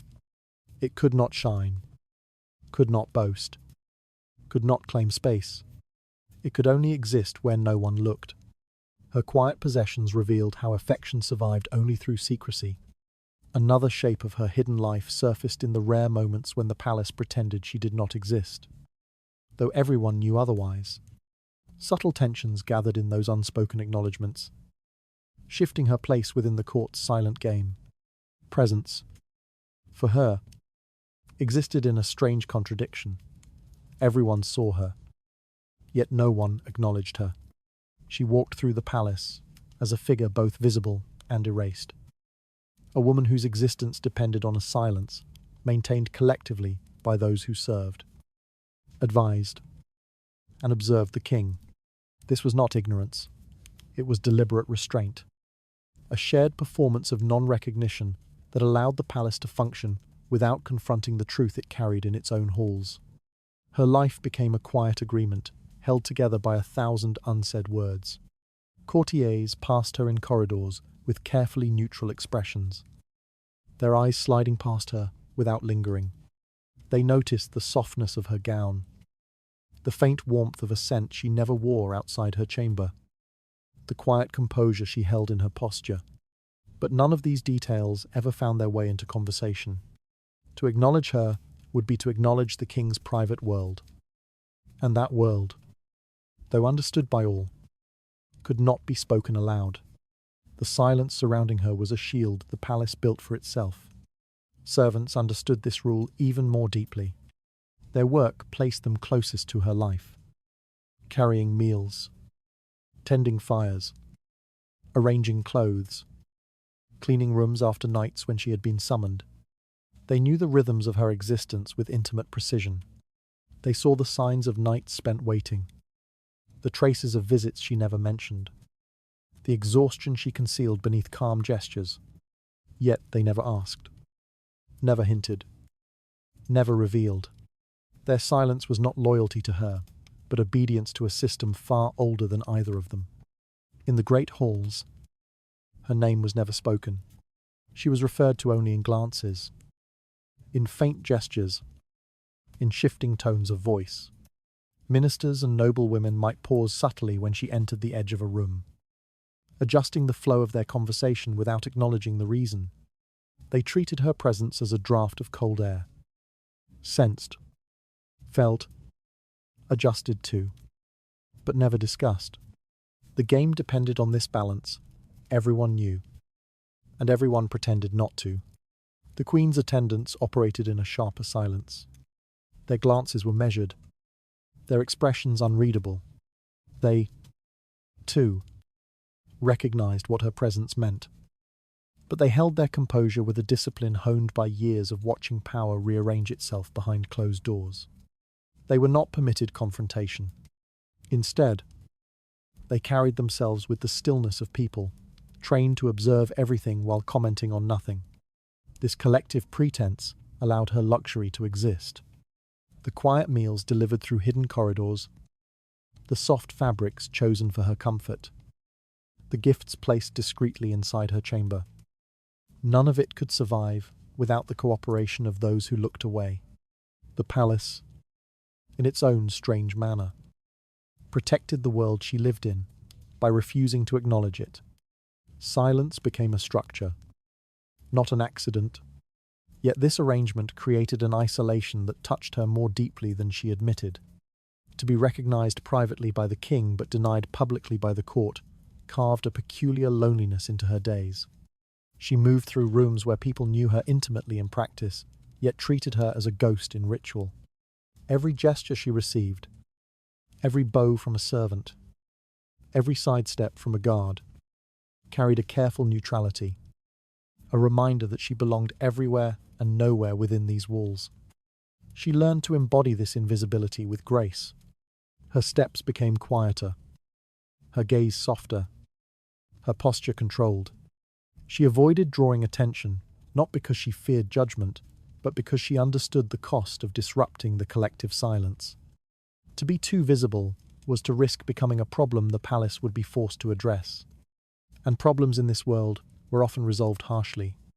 Still, even in this pretense, small slips occurred. Occasionally, a servant's eyes lingered too long, revealing sympathy or curiosity before quickly correcting themselves. A courtier might lower their voice mid-sentence when she appeared, revealing the subject she was never meant to hear. A lady-in-waiting might stiffen, her breath caught just slightly, at the reminder that the king's private affections shadowed her own mistress. These fractures in the silence lasted only seconds, but she noticed them all. What struck her most was how deeply the palace depended on maintaining this illusion. Silence protected not only her, but also the fragile balance of public dignity and private desire that defined the king's household. If the palace admitted her existence openly, it would be forced to confront the implications: political, emotional, and moral. So it chose the simpler path, to operate as though nothing had changed. Even while everything had shifted, her luxury, her chamber, her comfort, her connection to the king, was held in place by collective agreement. A sustained act of looking the other way. The palace protected itself by pretending she was not there, and she protected herself by pretending she did not notice. This was the strange blessing and burden of her life, to be central in private but peripheral in public. Cherished in the shadows, yet erased in the light. Her half-seen presence revealed how the palace survived through shared denial. Another piece of her hidden world surfaced in the rare occasions when she stepped into public view. Visible, yet still unnamed. Faint fractures formed in those moments, hinting at tensions the palace preferred to ignore. Public appearances were not part of her life. They were interruptions. Rare, carefully controlled moments when she stepped into the sunlight of the court, yet remained wrapped in a cloak of silence. These occasions unfolded during festivals, hunting gatherings, or distant excursions where the king's entire household accompanied him. In these settings, the palace could not hide her completely, but it could manage the way she was seen. Visibility. For hair was not a right, but a calibrated allowance. When she appeared at a festival, she moved in the outer rings of the gathering. The queen and noble women occupied the front, surrounded by attendants whose presence affirmed their status. She followed several paces behind, her steps measured, her expression composed. No one announced her arrival. Courtiers did not shift to make room for her, yet eyes flicked toward her with quiet recognition. They knew who she was, even without hearing her name. Her presence traveled through the crowd like a faint current. Felt, noticed, but never addressed. Hunting excursions were no different. She rode in the procession, but never near the king. Her horse followed behind the queen's retinue, her clothing chosen to be practical yet unassuming. She held herself with the discipline of someone who understood that the wrong gesture could ignite suspicion. In the open countryside, where distance softened the strict formality of palace life, the air felt freer, but she remained bound by the same rules. Always present, never acknowledged. The landscape widened, her world did not. On lengthy journeys, her place became clearer still. She travelled in a carriage, positioned near the ladies of the queen's household, far enough to avoid direct scrutiny, yet close enough to remain within the king's reach. When the group stopped at manor houses or inns, she entered through side doors, while the queen's party used the grand entrances reserved for those recognized by lineage. Every movement reminded her that even in public, she belonged to a space between existence and denial. These appearances served a purpose. They allowed the king to keep her close, without forcing the court to confront her openly. They allowed the palace to maintain the illusion that nothing lay beyond the king's ceremonial duties. And they allowed her a fleeting sense of what life might feel like if she belonged to the world beyond her chamber. But such glimpses remained just that. Glimpses. Her visibility was a temporary arrangement, dissolved the moment the event ended. The courtiers' reactions were small but telling. Some stole glances, cataloguing her features the way one memorizes a detail not meant to be remembered. Others looked past her with unnatural precision, as though refusing to see her was an act of loyalty. A few women tightened their posture when she walked by, their silence sharpening into something colder. These gestures were subtle, but she felt each one. They reminded her that stepping into the public eye meant stepping into a web of quiet judgment. Standing behind the queen reinforced her position more sharply than any whispered rumor. She knew precisely how many steps back she was expected to remain, when to lower her gaze, when to pause, when to move again. Every detail was orchestrated, so she would be visible enough for the king to notice her presence, but not visible enough for anyone else to speak of it. Even her clothing reflected the delicate arrangement, fine enough to honor the king's taste, but muted enough not to echo the brilliance of those who held legitimate power. She never heard her name spoken aloud during these events. Instead, she existed through fragments, a glance that lasted half a second too long, a whisper cut short when she approached, the shifting posture of a noblewoman who knew precisely why the king's eyes drifted in a certain direction. She was seen without being acknowledged, present without being introduced. Her identity lived in the silent space between knowing and pretending not to know. In moments when the king's gaze found her across a crowded hall, she felt the sharp tension of this peculiar arrangement. His look held warmth, recognition, something private, but the court saw only a brief shift in his expression, easily dismissed as nothing. These fleeting exchanges sustained her, but also reminded her of her precarious position. Public closeness was impossible. Private closeness was unstable. She existed in the space between, and when each event ended, She returned to her chamber, leaving the public world behind as though she had never been part of it at all. Servants resumed their silent routines. Courtiers returned to their polished conversations. The palace folded back into its practiced denial, erasing her presence from every corner, except the one where the king chose to remember her. The world had seen her, but only in the way the palace allowed. Just enough to confirm her existence, never enough to give her form. Her restrained visibility revealed how tightly the palace controlled every trace of her presence. Another thread of her hidden life emerged in the quiet hostility she sensed from women who knew exactly why she stood where she did. Thin currents of jealousy began to gather, shaping tensions that lived beneath the court's polished surface. Jealousy in the palace did not roar or break into open conflict. It moved quietly, like a draft slipping beneath a closed door, felt before it was seen, present long before anyone admitted it. The women who shared these halls with her, noble ladies, attendants, and distant relatives of the queen, rarely allowed their emotions to surface. Their restraint was deliberate, shaped by a lifetime of training in courtly composure. Yet beneath their polished manners lived a tension she sensed each time she stepped into a room they already occupied. Luxury had given her comfort, but it had also drawn a thin circle of isolation around her. The first signs appeared in their eyes. Glances that once drifted past her with calm neutrality began to sharpen, even if only by a fraction. A lingering second too long. A narrowing at the edges. A subtle flick upward before retreating behind lowered lashes. These looks were never hostile enough to challenge her openly, but they carried quiet messages. Question, accusation, and reminders of where she stood in the hierarchy of women bound to the king's household. She understood them instantly. Eyes often revealed what voices dared not speak. Seating arrangements offered another layer of unspoken judgment.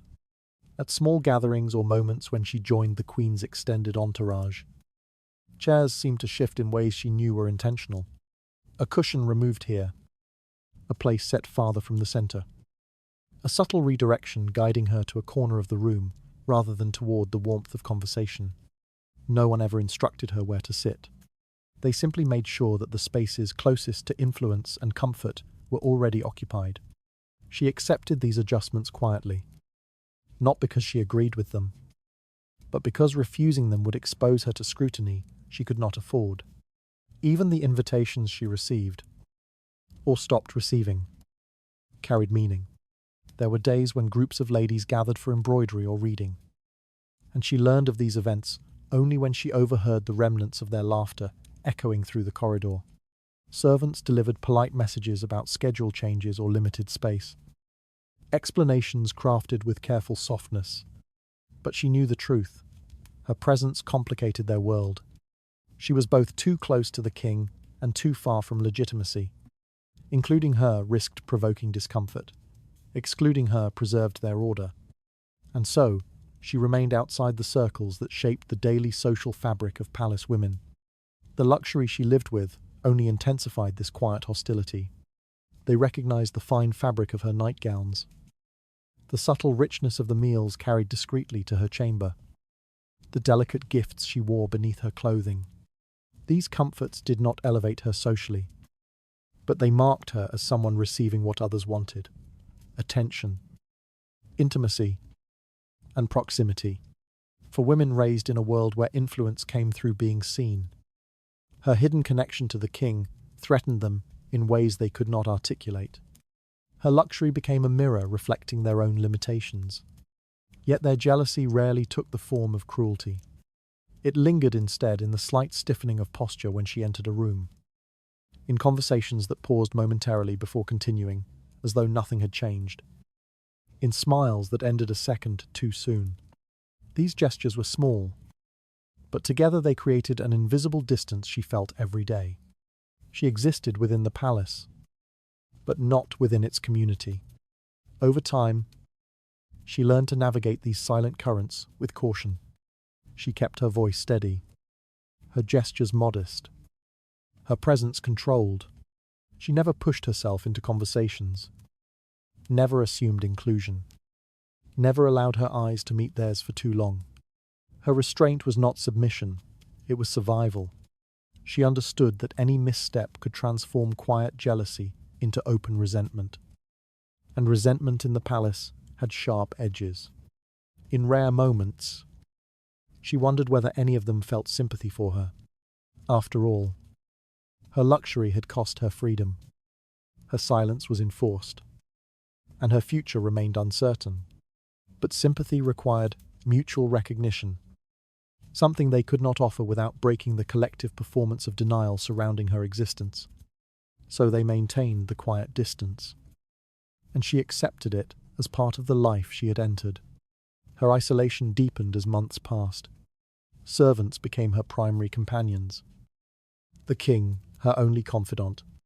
The women of the court observed her from afar, their reactions shaped by envy, fear, or the instinct to protect their own standing. She became a presence that reshaped rooms without ever stepping into their center. Jealousy did not destroy her, but it carved a space around her, a space she learned to inhabit with quiet resilience. Her growing isolation revealed how envy silently reshaped the boundaries of her world. Another shift in her hidden life emerged in the way luxury separated her, not only from courtiers, but also from women who shared her uncertain position. Thin distances began to form, even among those closest to her, hinting at fractures born from privilege and vulnerability combined. Luxury did not bring her closer to anyone. It pushed her into a narrow space where she resembled no one around her. Not the women who served the queen, not the noble ladies who held titles, and not even the other women whispered about in similar circumstances. She lived in a strange middle ground, suspended between comfort and vulnerability, caught in a role that offered privilege but denied belonging. The chamber that sheltered her from the palace's noise also separated her from the very people who might have understood her most. Other women in similar positions, favored quietly, noticed discreetly, dismissed publicly, rarely approached her. They recognized the danger of association. To be seen speaking with her was to step close to a boundary none of them wished to cross. She carried the king's attention, and attention was perilous. It could elevate one woman and destroy another. So they watched her from a distance, measuring her place in the palace with careful eyes, ensuring that their own proximity did not appear too bold or too familiar. Servants, too, kept a respectful gap.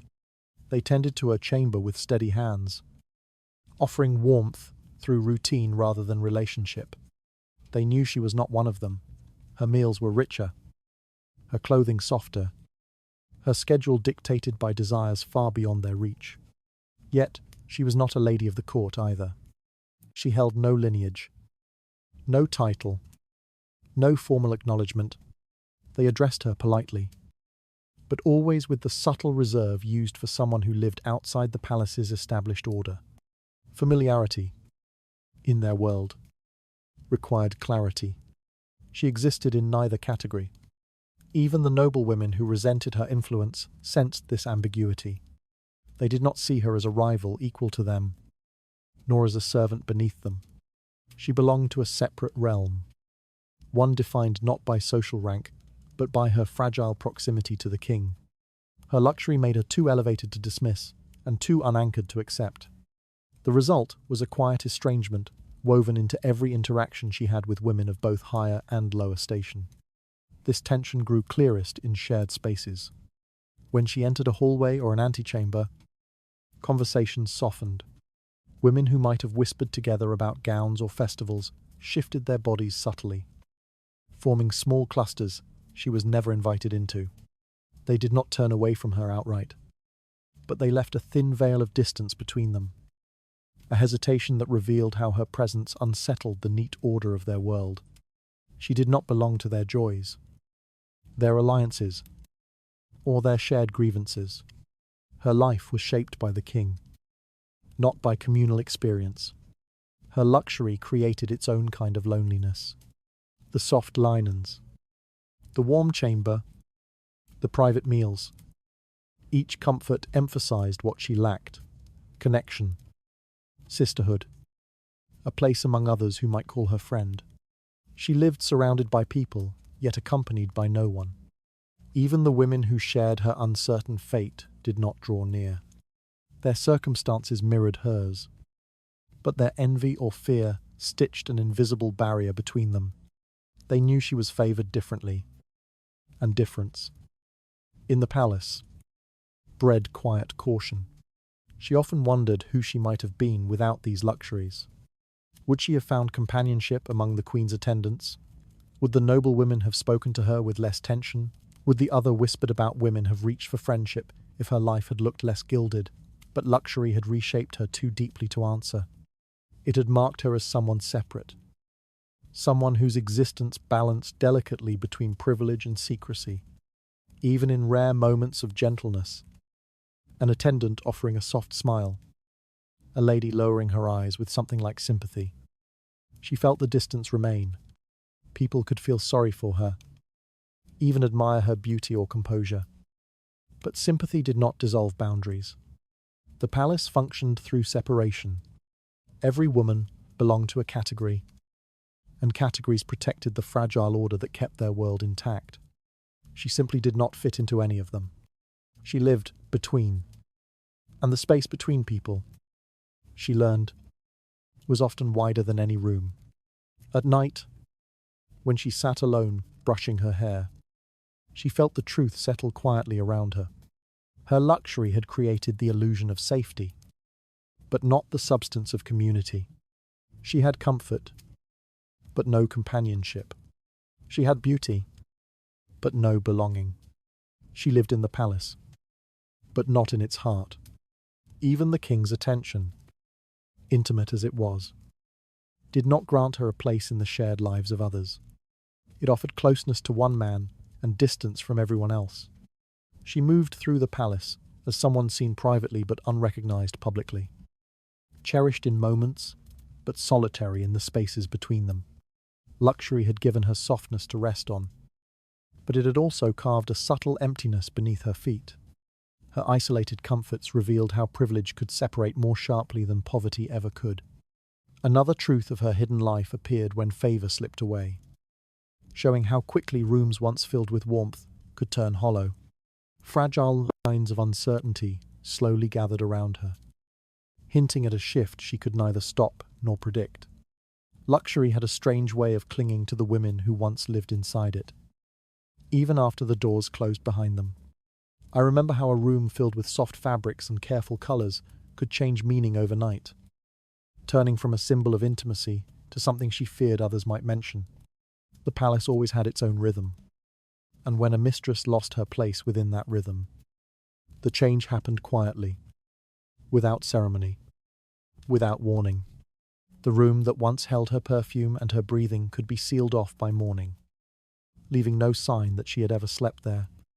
It was the kind of disappearance the palace understood well. What remained afterward were the objects she had been given, gifts meant to flatter, to affirm, to reassure. I often saw them in her hands during better days, a ring she turned slowly between her fingers, a chain she pressed flat against her collarbone, as if confirming that it was still hers. These items were never large, never loud, chosen with care so they would not disturb anyone else's pride. But once affection shifted, the same objects felt heavier. Their meaning changed. They became reminders of a closeness no one was supposed to acknowledge. Yet everyone silently observed. I learned that a gift was never truly private in a place where every wall had heard everything. She understood this better than most. When she folded those objects into a small box, her movements were steady, but her breath was not. I watched her hesitate over a brooch, shaped like a small knot. He had given it to her during a winter gathering, when the halls smelled of pine and smoke. He had approached her briefly, almost casually, placing it in her palm before returning to the queen's side. It was a moment no one was meant to notice. Yet several women saw it. Their faces tightened. Their glances changed. The brooch had been dangerous from the moment she accepted it. Objects carried memory, but they also carried accusation. If anyone wished to turn against her, they needed only to trace where the gifts came from. The palace was skilled at arranging such threads. I learned that the past did not need to be spoken aloud to cause trouble. It only needed to be found inside a drawer. A mistress, who still held her gifts, was a woman who could be blamed for wanting too much. A mistress, who discarded them too quickly, risked appearing ungrateful. There was no correct way to keep or hide them. Only different ways to lose. I remember the day her room was cleared. It happened with the soft efficiency of servants who had done this before.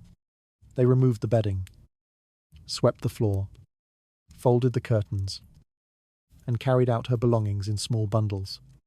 Nothing remained except the outline of the furniture left by sunlight. By noon, the space looked like a guest room. By evening, a new maid slept there.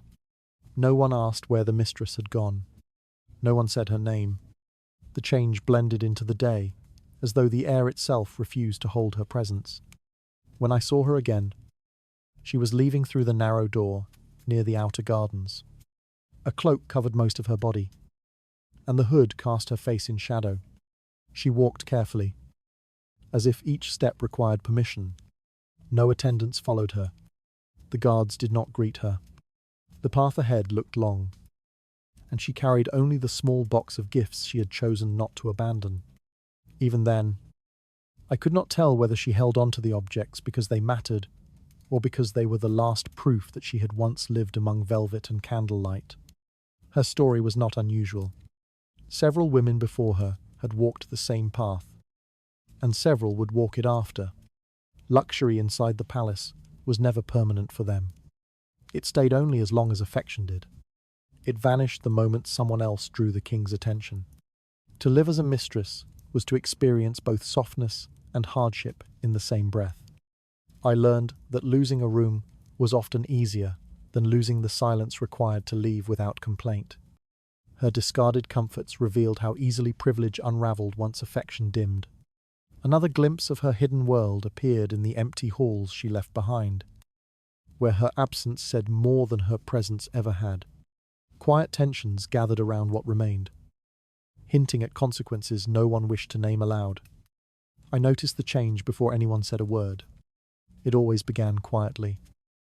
In the hours when the palace shifted between night and morning, when footsteps sounded different on the stone floor, and servants avoided looking directly at one another. A mistress did not need to be told that affection had thinned. The palace informed her in its own ways. The guards outside her door no longer bowed as deeply. The maids moved with a stiffness that came from orders they were not allowed to speak. Even the air in her room felt altered, as if it had withdrawn its warmth. The first sign appeared when her door failed to open as smoothly as before. I watched her push it gently, then harder, sensing something was wrong. By noon that day, the lock had been replaced. The key was held by someone she no longer had access to. Her room, bright with fabrics, layered with scents, shaped by months of careful arrangement, was suddenly no longer hers. A closed door could erase a life faster than any proclamation. She stood before it for a long moment, breathing quietly, as though trying to understand whether she had done something to bring this upon herself. But the palace rarely offered reasons. Inside, the maids had already begun clearing what remained. I saw one of them carry away the embroidered cushions that the king once requested for her comfort.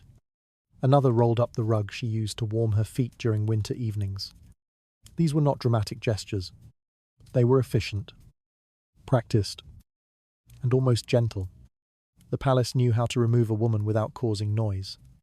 By the time the sun angled through the windows, the room was nearly bare. Only the faint outline of a bed remained on the floor, marking the space where she once slept. Her attendants disappeared next.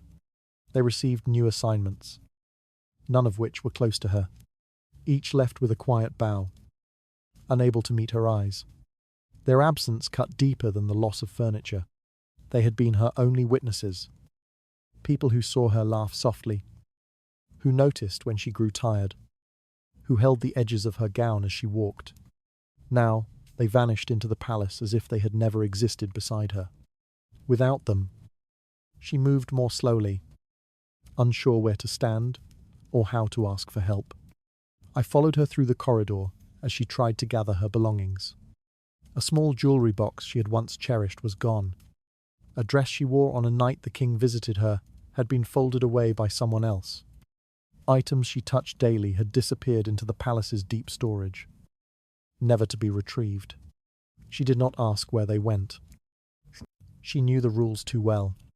When affection shifted, questions became dangerous. The palace did not need to shame her. It only needed to erase the evidence that she had been there. By the second evening, her presence had thinned to a memory. Her scent was no longer on the pillows.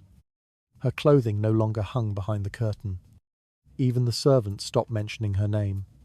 Silence was the final step of removal, and the palace upheld it carefully. I found her standing near the end of a long hallway, holding nothing except a folded cloak she had been given months earlier. She looked at the walls as though expecting them to speak. They remained still. Her footsteps echoed through the corridor, and each one seemed to erase another trace of her time there. She did not cry. She simply understood. The palace had decided she no longer belonged. When she walked toward the exit reserved for those who did not return, no one stopped her. Her life inside the palace dissolved behind her, room by room, memory by memory. What had once been luxury now felt like a burden she had carried without realizing its weight. I watched her until she passed beyond the archway, where lantern light no longer reached. Her quiet removal revealed how swiftly comfort could collapse once the king's attention shifted. Another glimpse of her hidden world appeared in the empty spaces she left behind, cleared with a precision meant to erase her gently. Silent currents gathered around her departure, hinting at consequences she had only begun to understand. She left the palace the same way a shadow slips from a room, quietly, without an announcement, and without anyone willing to admit they had seen it happen. I walked behind her at a distance, watching the way her steps pressed lightly against the stone, as though she feared the sound of her own movement. No ceremony marked her departure. No servants lined up. No attendants carried her belongings. The grandeur that once surrounded her had reduced itself to a single worn cloak resting over her shoulders. Even the guards, who once lifted their chins when she passed, kept their eyes lowered, as if acknowledging her would violate a rule they were not allowed to speak. The palace had already adjusted to her absence before she reached the gate. Her name had stopped circulating in the corridors. The room she once used had been reassigned without hesitation. Curtains she selected. The furniture she lingered beside. The mirror she stood before each morning. Everything had been folded back into the palace's endless inventory. Her existence had become a thin trace, almost erased before her final step outside. It was strange to see how easily a life of luxury could be dismantled when silence was enforced from all directions. Outside the palace walls, she hesitated for a moment, not because she expected someone to call her back, but because she needed to understand how quickly her world had changed. The carriage waiting for her was plain. Its wood carried no crest, no hint of royal connection. Only the dull sheen of a vehicle meant for someone unimportant. She climbed in slowly, holding the edge of the seat as if the fabric beneath her hands might dissolve. There was no explanation handed to her, no gentle dismissal, no reassurance. The king's favour had ended, and with it, her right to belong. The path ahead split into two common routes: a rented house arranged quietly by officials, or a small, quiet convent where former favourites lived out the rest of their days in muted routines. I did not know which direction she would take, but I understood the meaning of both. A house meant obscurity. A convent meant disappearance. Neither offered the warmth nor the danger of the palace. Both were places where a woman could exist without being seen. During the journey, her body remained still, though the world around her shifted with unsettling speed.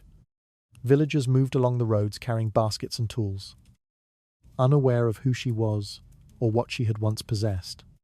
To them, she was simply a woman in a modest carriage. The jewels she once hid beneath her collars, the silk that brushed her skin during late hours, the private meals shared behind guarded doors. They meant nothing outside the palace. She had become ordinary in a single morning. By the time she reached the edge of town, the carriage wheels slowed. A faint breeze carried the sounds of street vendors and distant bells. She looked out the window briefly. Her eyes did not show anger or despair. Instead, they held a kind of calm acceptance that only came from understanding how little control she had ever possessed. The luxury she enjoyed had not been hers. It had been borrowed, granted by the whim of a man who no longer remembered her closely enough to keep her near. When she stepped down from the carriage, no one turned to look. She walked with steady breaths, adjusting the cloak around her shoulders, as though preparing to blend into her new surroundings. Whatever space she entered, a house, a convent, or a quiet room above a shop, it swallowed her presence gently, turning her into another woman, living a quiet life far from the palace walls. In the end, the silence of her departure mirrored the silence of her time inside the palace.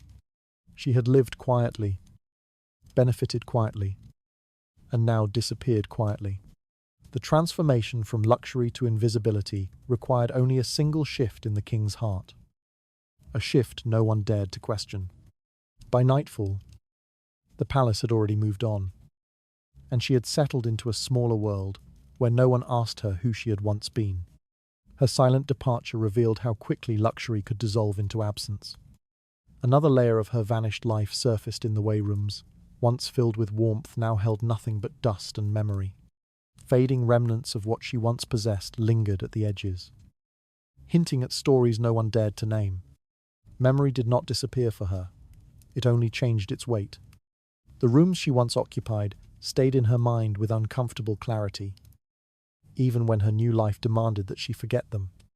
Days passed quietly, but recollections arrived without warning, carrying the same mix of warmth and dread that had followed her since she left the court. Nothing about those memories could be spoken aloud.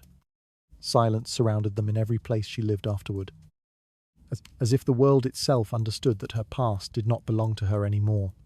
She learned quickly that luxury was easier to erase physically than mentally. Furniture could be rearranged. Clothes could be burned or given away. Jewels could disappear into drawers. But memory remained stubborn. It held the touch of thick curtains she once moved aside each morning, the feel of embroidered fabric against her wrists, the sound of footsteps that announced the arrival of someone important. Each recollection appeared as sharply as if she was still living inside those private rooms. Yet the more vivid the memory, the more impossible it became to acknowledge it. No one around her asked questions. It was not kindness, only habit. People understood that life near the court contained pieces better left untouched. The families who took her in, whether distant relatives or quiet households willing to offer a room, recognized the signs immediately. The careful way she folded garments, the stiffness in her posture, the trained softness in her voice. These things betrayed a past that polite company never investigated. They treated her with courtesy, but not curiosity. That absence of inquiry protected her as much as it isolated her. Inside her own mind, the contradictions felt sharper. She had once lived surrounded by objects chosen for her comfort, yet she never felt ownership of any of them. Even now, years later, the memory of a velvet-lined chest or a carved oak bed did not feel like remembrance of something she possessed. It felt like she was recalling someone else's life entirely, someone permitted to exist only as long as she remained silent about what she saw and heard. In truth, that version of her had been shaped by secrecy from the beginning. It was not the luxury itself that haunted her. It was the knowledge that those comforts existed only because she occupied a position meant to disappear eventually. Every soft cushion, embroidered sheet, and polished mirror had been tied to a temporary favor. Once that favor ended, the objects stayed where they were. But she walked away with nothing except the memory of touching them. That imbalance made remembering painful. She could not celebrate what she once had. Yet she could not forget it either. Occasionally, small moments unsettled her. A certain shade of cloth in a market stall, the metallic sound of a clasp, or the scent of warmed beeswax on furniture could bring back entire scenes. She would feel the old atmosphere settle around her again. The closed doors, the guarded footsteps, the filtered laughter drifting through corridors. These memories did not arrive gently. They came with tension, as if the past expected her to return to her former role for a moment before releasing her again. There were things she would never say aloud. She remembered the way guards stepped aside without looking directly at her, how servants lowered their voices when she passed, how certain women assessed her, not with open hostility, but with practiced indifference. She recalled the king's scent lingering in her room long after he left, not because she cherished it, but because memory refused to let go of what once defined her existence. These details were hers alone, and carried a sharpness that conversation could not soften. Even if she wanted to speak, she knew no one would confirm her account. Court life operated on denial. People who had seen her daily would later claim they barely noticed her. Those who knew about her position would insist they knew nothing. The silence was not personal, it was structural. The court needed its stories to remain tidy. A mistress who vanished without scandal was more convenient than a woman who insisted she had once lived in hidden comfort. That convenience shaped how history remembered women like her, vaguely, if at all. As years passed, memory changed its texture. It did not grow softer, it became heavier. What once felt like a private world now felt like a burden she was responsible for carrying alone. She knew that no one else would ever understand how a life of privilege could turn into a secret that suffocated more than it comforted. She understood that forgetting would have made survival easier. Yet forgetting was the one thing she could not achieve. Memory was the only proof that her former life existed. But it was also the reason she never felt free of it. She lived quietly. She performed simple tasks, spoke little, and kept her eyes lowered in moments when attention drifted toward her. Outwardly, she seemed unremarkable, but her silence carried the weight of everything she once witnessed. The past did not disappear, it only changed its form, settling into her bones, shaping her habits, influencing the way she walked and breathed. She learned to hide it with precision, but she never escaped it. Her unspoken recollections revealed how memory could linger long after luxury vanished. Another truth appeared in the way she protected those fragments, guarding them like something both precious and dangerous. Shadowed details began to gather at the edges, hinting at forces that shaped not only her life, but the history surrounding her. History was built on the surfaces people chose to record. Crowns, ceremonies, victories, alliances. Those were the pieces that survived in official documents. Yet the palace contained other places, quieter and dimmer, where power shifted in ways no scribe ever wrote down. These were the rooms that shaped decisions long before anyone announced them. They stood in the spaces between corridors, behind guarded doors, and deeper within the residence than most servants ever walked. Their existence was certain, even if the world pretended otherwise. Those hidden rooms did not appear on maps. They were not labelled or described in architectural records meant for posterity. Their walls held layers of private history that no chronicler ever sought to preserve. Inside them, lives unfolded in silence, shaping the rhythm of the court while remaining completely absent from its official memory. Women who lived in those rooms understood the contradiction intimately. Their presence influenced decisions, yet the rooms they occupied were expected to leave no trace. The air inside those spaces was different from the rest of the palace. It carried the stillness of places not meant to be walked through casually. Every sound was softened, as if the walls themselves absorbed footsteps and whispers. These rooms were arranged with care, curtains heavy enough to block noise, furniture placed to prevent echoes, and candles trimmed so their light would not spill into hallways. Even the scent of these spaces differed, shaped by a mix of fine materials and the faint tension of secrecy. People passed near the doors without pausing. That habit was learned rather than instructed. Guards knew the boundaries of their own authority. Stepping too close to certain rooms risked association with things best left undiscussed. Servants hurried through nearby passages with lowered eyes, carrying linens or water or trays, but never curiosity. They understood that silence preserved their positions. Even when they sensed activity behind closed doors, they behaved as though nothing existed there at all. The women who stayed inside these rooms felt their isolation with intensity. They lived surrounded by quiet luxury, embroidered cushions, polished wood, fabrics chosen for softness rather than display. Yet the comfort was thick with constraint. Every object reminded them of the world they influenced but could not enter openly. Their lives were shaped by a kind of invisible participation, present at a distance, impactful without recognition. The contradiction settled into their routines until it felt like the only way existence could function. In these hidden spaces, decisions took shape that would later appear in public as the king's will. A whisper in the night, a hesitant request, a quiet moment of vulnerability. These were the origins of outcomes later framed as political strategy, yet no one recorded where these influences began. When the court altered its course or adopted a new stance, chroniclers attributed the shift to councils, treaties, or divine guidance. The rooms that had nurtured the first tremors of change disappeared entirely from the story. Every mistress who lived in such a space understood this pattern.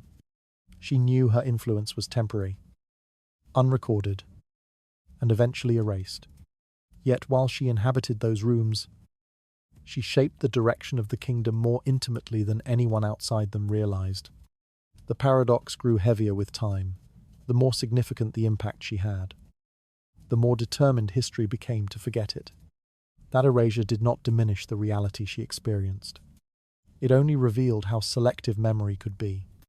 These rooms absorbed all the weight of unspoken involvement. Their walls held traces of moments that altered the future. Moments too private to survive beyond the bodies that experienced them. No scribe entered to witness the subtle exchanges of power, the quiet negotiations, or the unguarded expressions that revealed more truth than words ever could. When those rooms were eventually reassigned or emptied, nothing in their appearance revealed what they had once hosted. They remained blank spaces, waiting for the next life to unfold within them. It was not unusual for new residents or servants to walk into such a room years later without sensing its past. The air no longer held the tension of secrecy.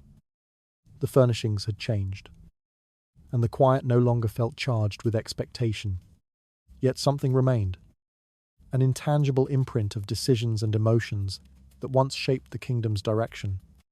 Only those who had lived through the earlier years would recognize the weight that lingered inside the silence. These hidden spaces were not myths. They were physical rooms, furnished with care, tended by hands trained to see without acknowledging. They were lived in, breathed in, and shaped by the anxieties, hopes, and fears of the women kept inside them. Their influence pulsed through the palace like an unseen current, and when history later ignored them completely, it was not because they lacked significance. It was because their significance was never meant to be traced. Her vanished rooms revealed how power could exist entirely outside the record. Another truth emerged in the way those unlisted spaces shaped decisions more deeply than any council chamber ever could. Shadowed memories of those rooms continued to drift through the palace, hinting at forces history chose not to remember. Luxury inside the Tudor court did not exist for comfort alone. It operated as a quiet structure, arranged to show where influence flowed and where it stopped. The women who lived within those private rooms understood this more clearly than anyone. Their surroundings appeared soft, warm, and richly furnished. Yet every piece of fabric, and every polished surface carried meaning beyond appearance. Nothing in their daily environment was chosen without purpose. The court shaped their world to reflect a hierarchy that was never spoken aloud but always obeyed. The public spaces of the palace displayed power openly. Thrones, chambers, and formal processions. Yet the private spaces of mistresses revealed a different level of authority. One maintained through subtle arrangements rather than declarations. A room placed nearer to the king's chambers. A set of furnishings selected with unusual care. Or the quiet movement of favoured servants entering at unexpected hours. These details formed a language of their own. They signalled a woman's proximity to influence, even if the world outside the palace understood nothing of it. Inside those rooms, luxury acted as both marker and boundary. It showed that the woman inside held the king's attention, but it also reminded her that the attention did not belong to her. The embroidered fabrics, imported goods, and curated comforts existed because someone else allowed them. They reflected a kind of authority she benefited from, but never controlled. That tension shaped her life more deeply than any expensive object ever could. She lived surrounded by signs of importance. Yet she knew that none of those signs were permanent. The structure of power in the Tudor world relied on quiet arrangements as much as public authority. Decisions are often formed in private before they are presented in official settings. A mistress might offer a suggestion, to a caution, or a plea at a moment when no advisors were present. These moments were not recorded, yet they influenced outcomes that shaped the kingdom's future. Her environment, the quiet room, the closed curtain, the soft candlelight, created the conditions for such influence to occur. Luxury, in this sense, was not indulgence. It was a controlled environment for delicate forms of power. Her clothing within those rooms also carried meaning. Though simpler than her formal garments, the fabrics and colours still reflected her status. Silk draped softly over her shoulders because she needed to appear worthy of the king's attention, yet not bold enough to challenge any official rank. The balance was constant. Too much finery risked offending noblewomen. Too little weakened her place in the king's eyes. Even the texture of a sleeve could become part of the political landscape. Luxury shaped the boundary of who she was allowed to be. Servants, too, absorbed these signals. They moved differently in the presence of a mistress who occupied such a room. They carried themselves with a kind of hesitant respect. Unsure where the woman stood in the hierarchy, yet aware that she had influence they could not openly acknowledge. Their behaviour reinforced the unspoken reality. Power existed in quiet forms, passed through gestures, glances, and arrangements more than through titles or formal roles. The king understood the function of these rooms as well. By providing luxury, he shaped the private world of the women who stayed near him, ensuring their dependence and shaping their expectations. The comfort did not free them, it bound them. A mistress living in such a room became part of the palace structure, tied to routines and privileges that reflected her standing. She learned to navigate that structure with caution, understanding that the luxury surrounding her could become a tool of control as easily as a gesture of favour. The political nature of this arrangement became clearer when attention shifted. If the king's interest faded, the room's importance faded with it. Servants stopped lingering near the door. Gifts slowed. The atmosphere changed in ways more noticeable than spoken words. Luxury that had once marked her significance now marked her vulnerability. Objects remained in place, yet their meaning transformed. They no longer symbolized favor. They became reminders of how temporary that favor had always been. This pattern mirrored the broader power structure of the Tudor court. Influence was rarely stable. It rose and fell based on personal access, private conversations, and shifting alliances. The mistresses who lived in those luxurious rooms served as reflections of this dynamic. Their environment revealed how authority functioned, quietly, conditionally, and often without recognition in public records. Luxury exposed the truth that power in the Tudor world did not depend solely on position but on proximity and perception. To observers outside the palace, these women appeared to live in comfort, yet the reality was more complex. Their luxury was not a reward, it was a role.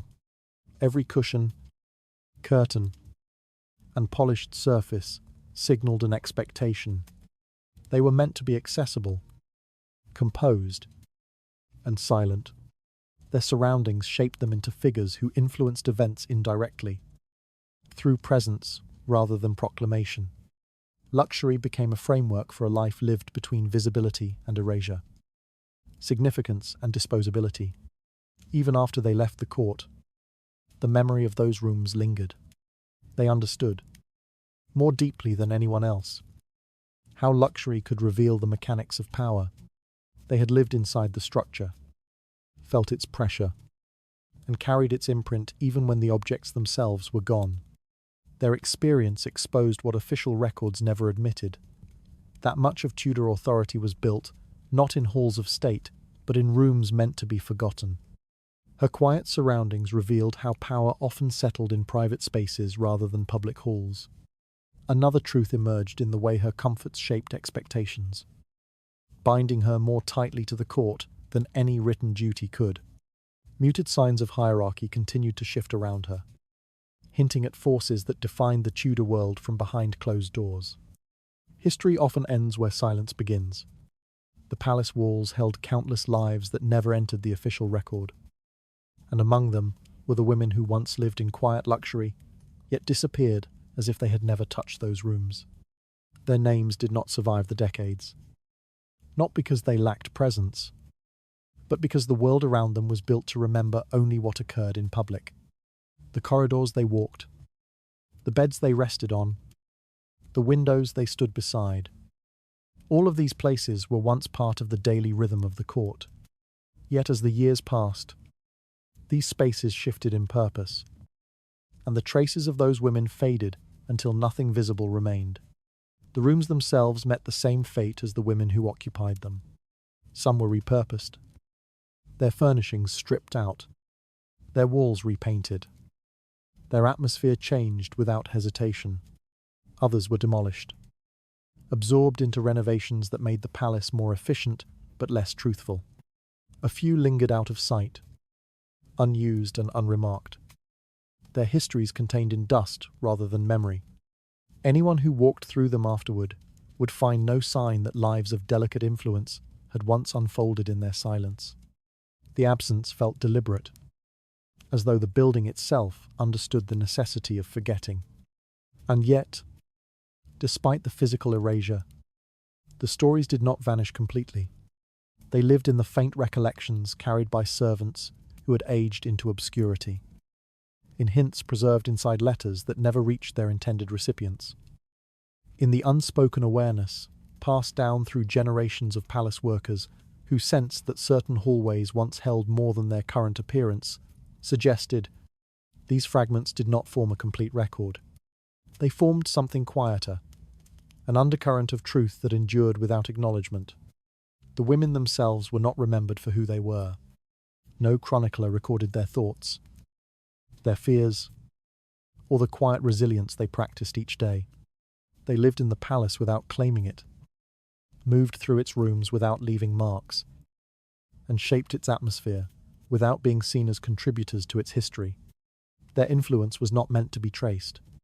It operated in the spaces where decisions formed but were not announced, where gestures carried meaning that could not be spoken aloud. Their power existed in the shadows, and the shadows kept their secrets. There was a particular stillness surrounding these women after they left the court.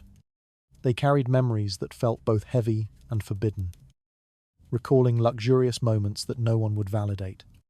They knew which cushions had softened their backs, which tapestries had muffled their footsteps, which windows had allowed them to watch the gardens without being noticed. These recollections became private landscapes they walked through in silence long after their physical presence in the palace ended. Remembering felt disloyal, forgetting felt impossible. Some settled into quiet households away from the court. Others entered religious institutions where silence was not only expected but required.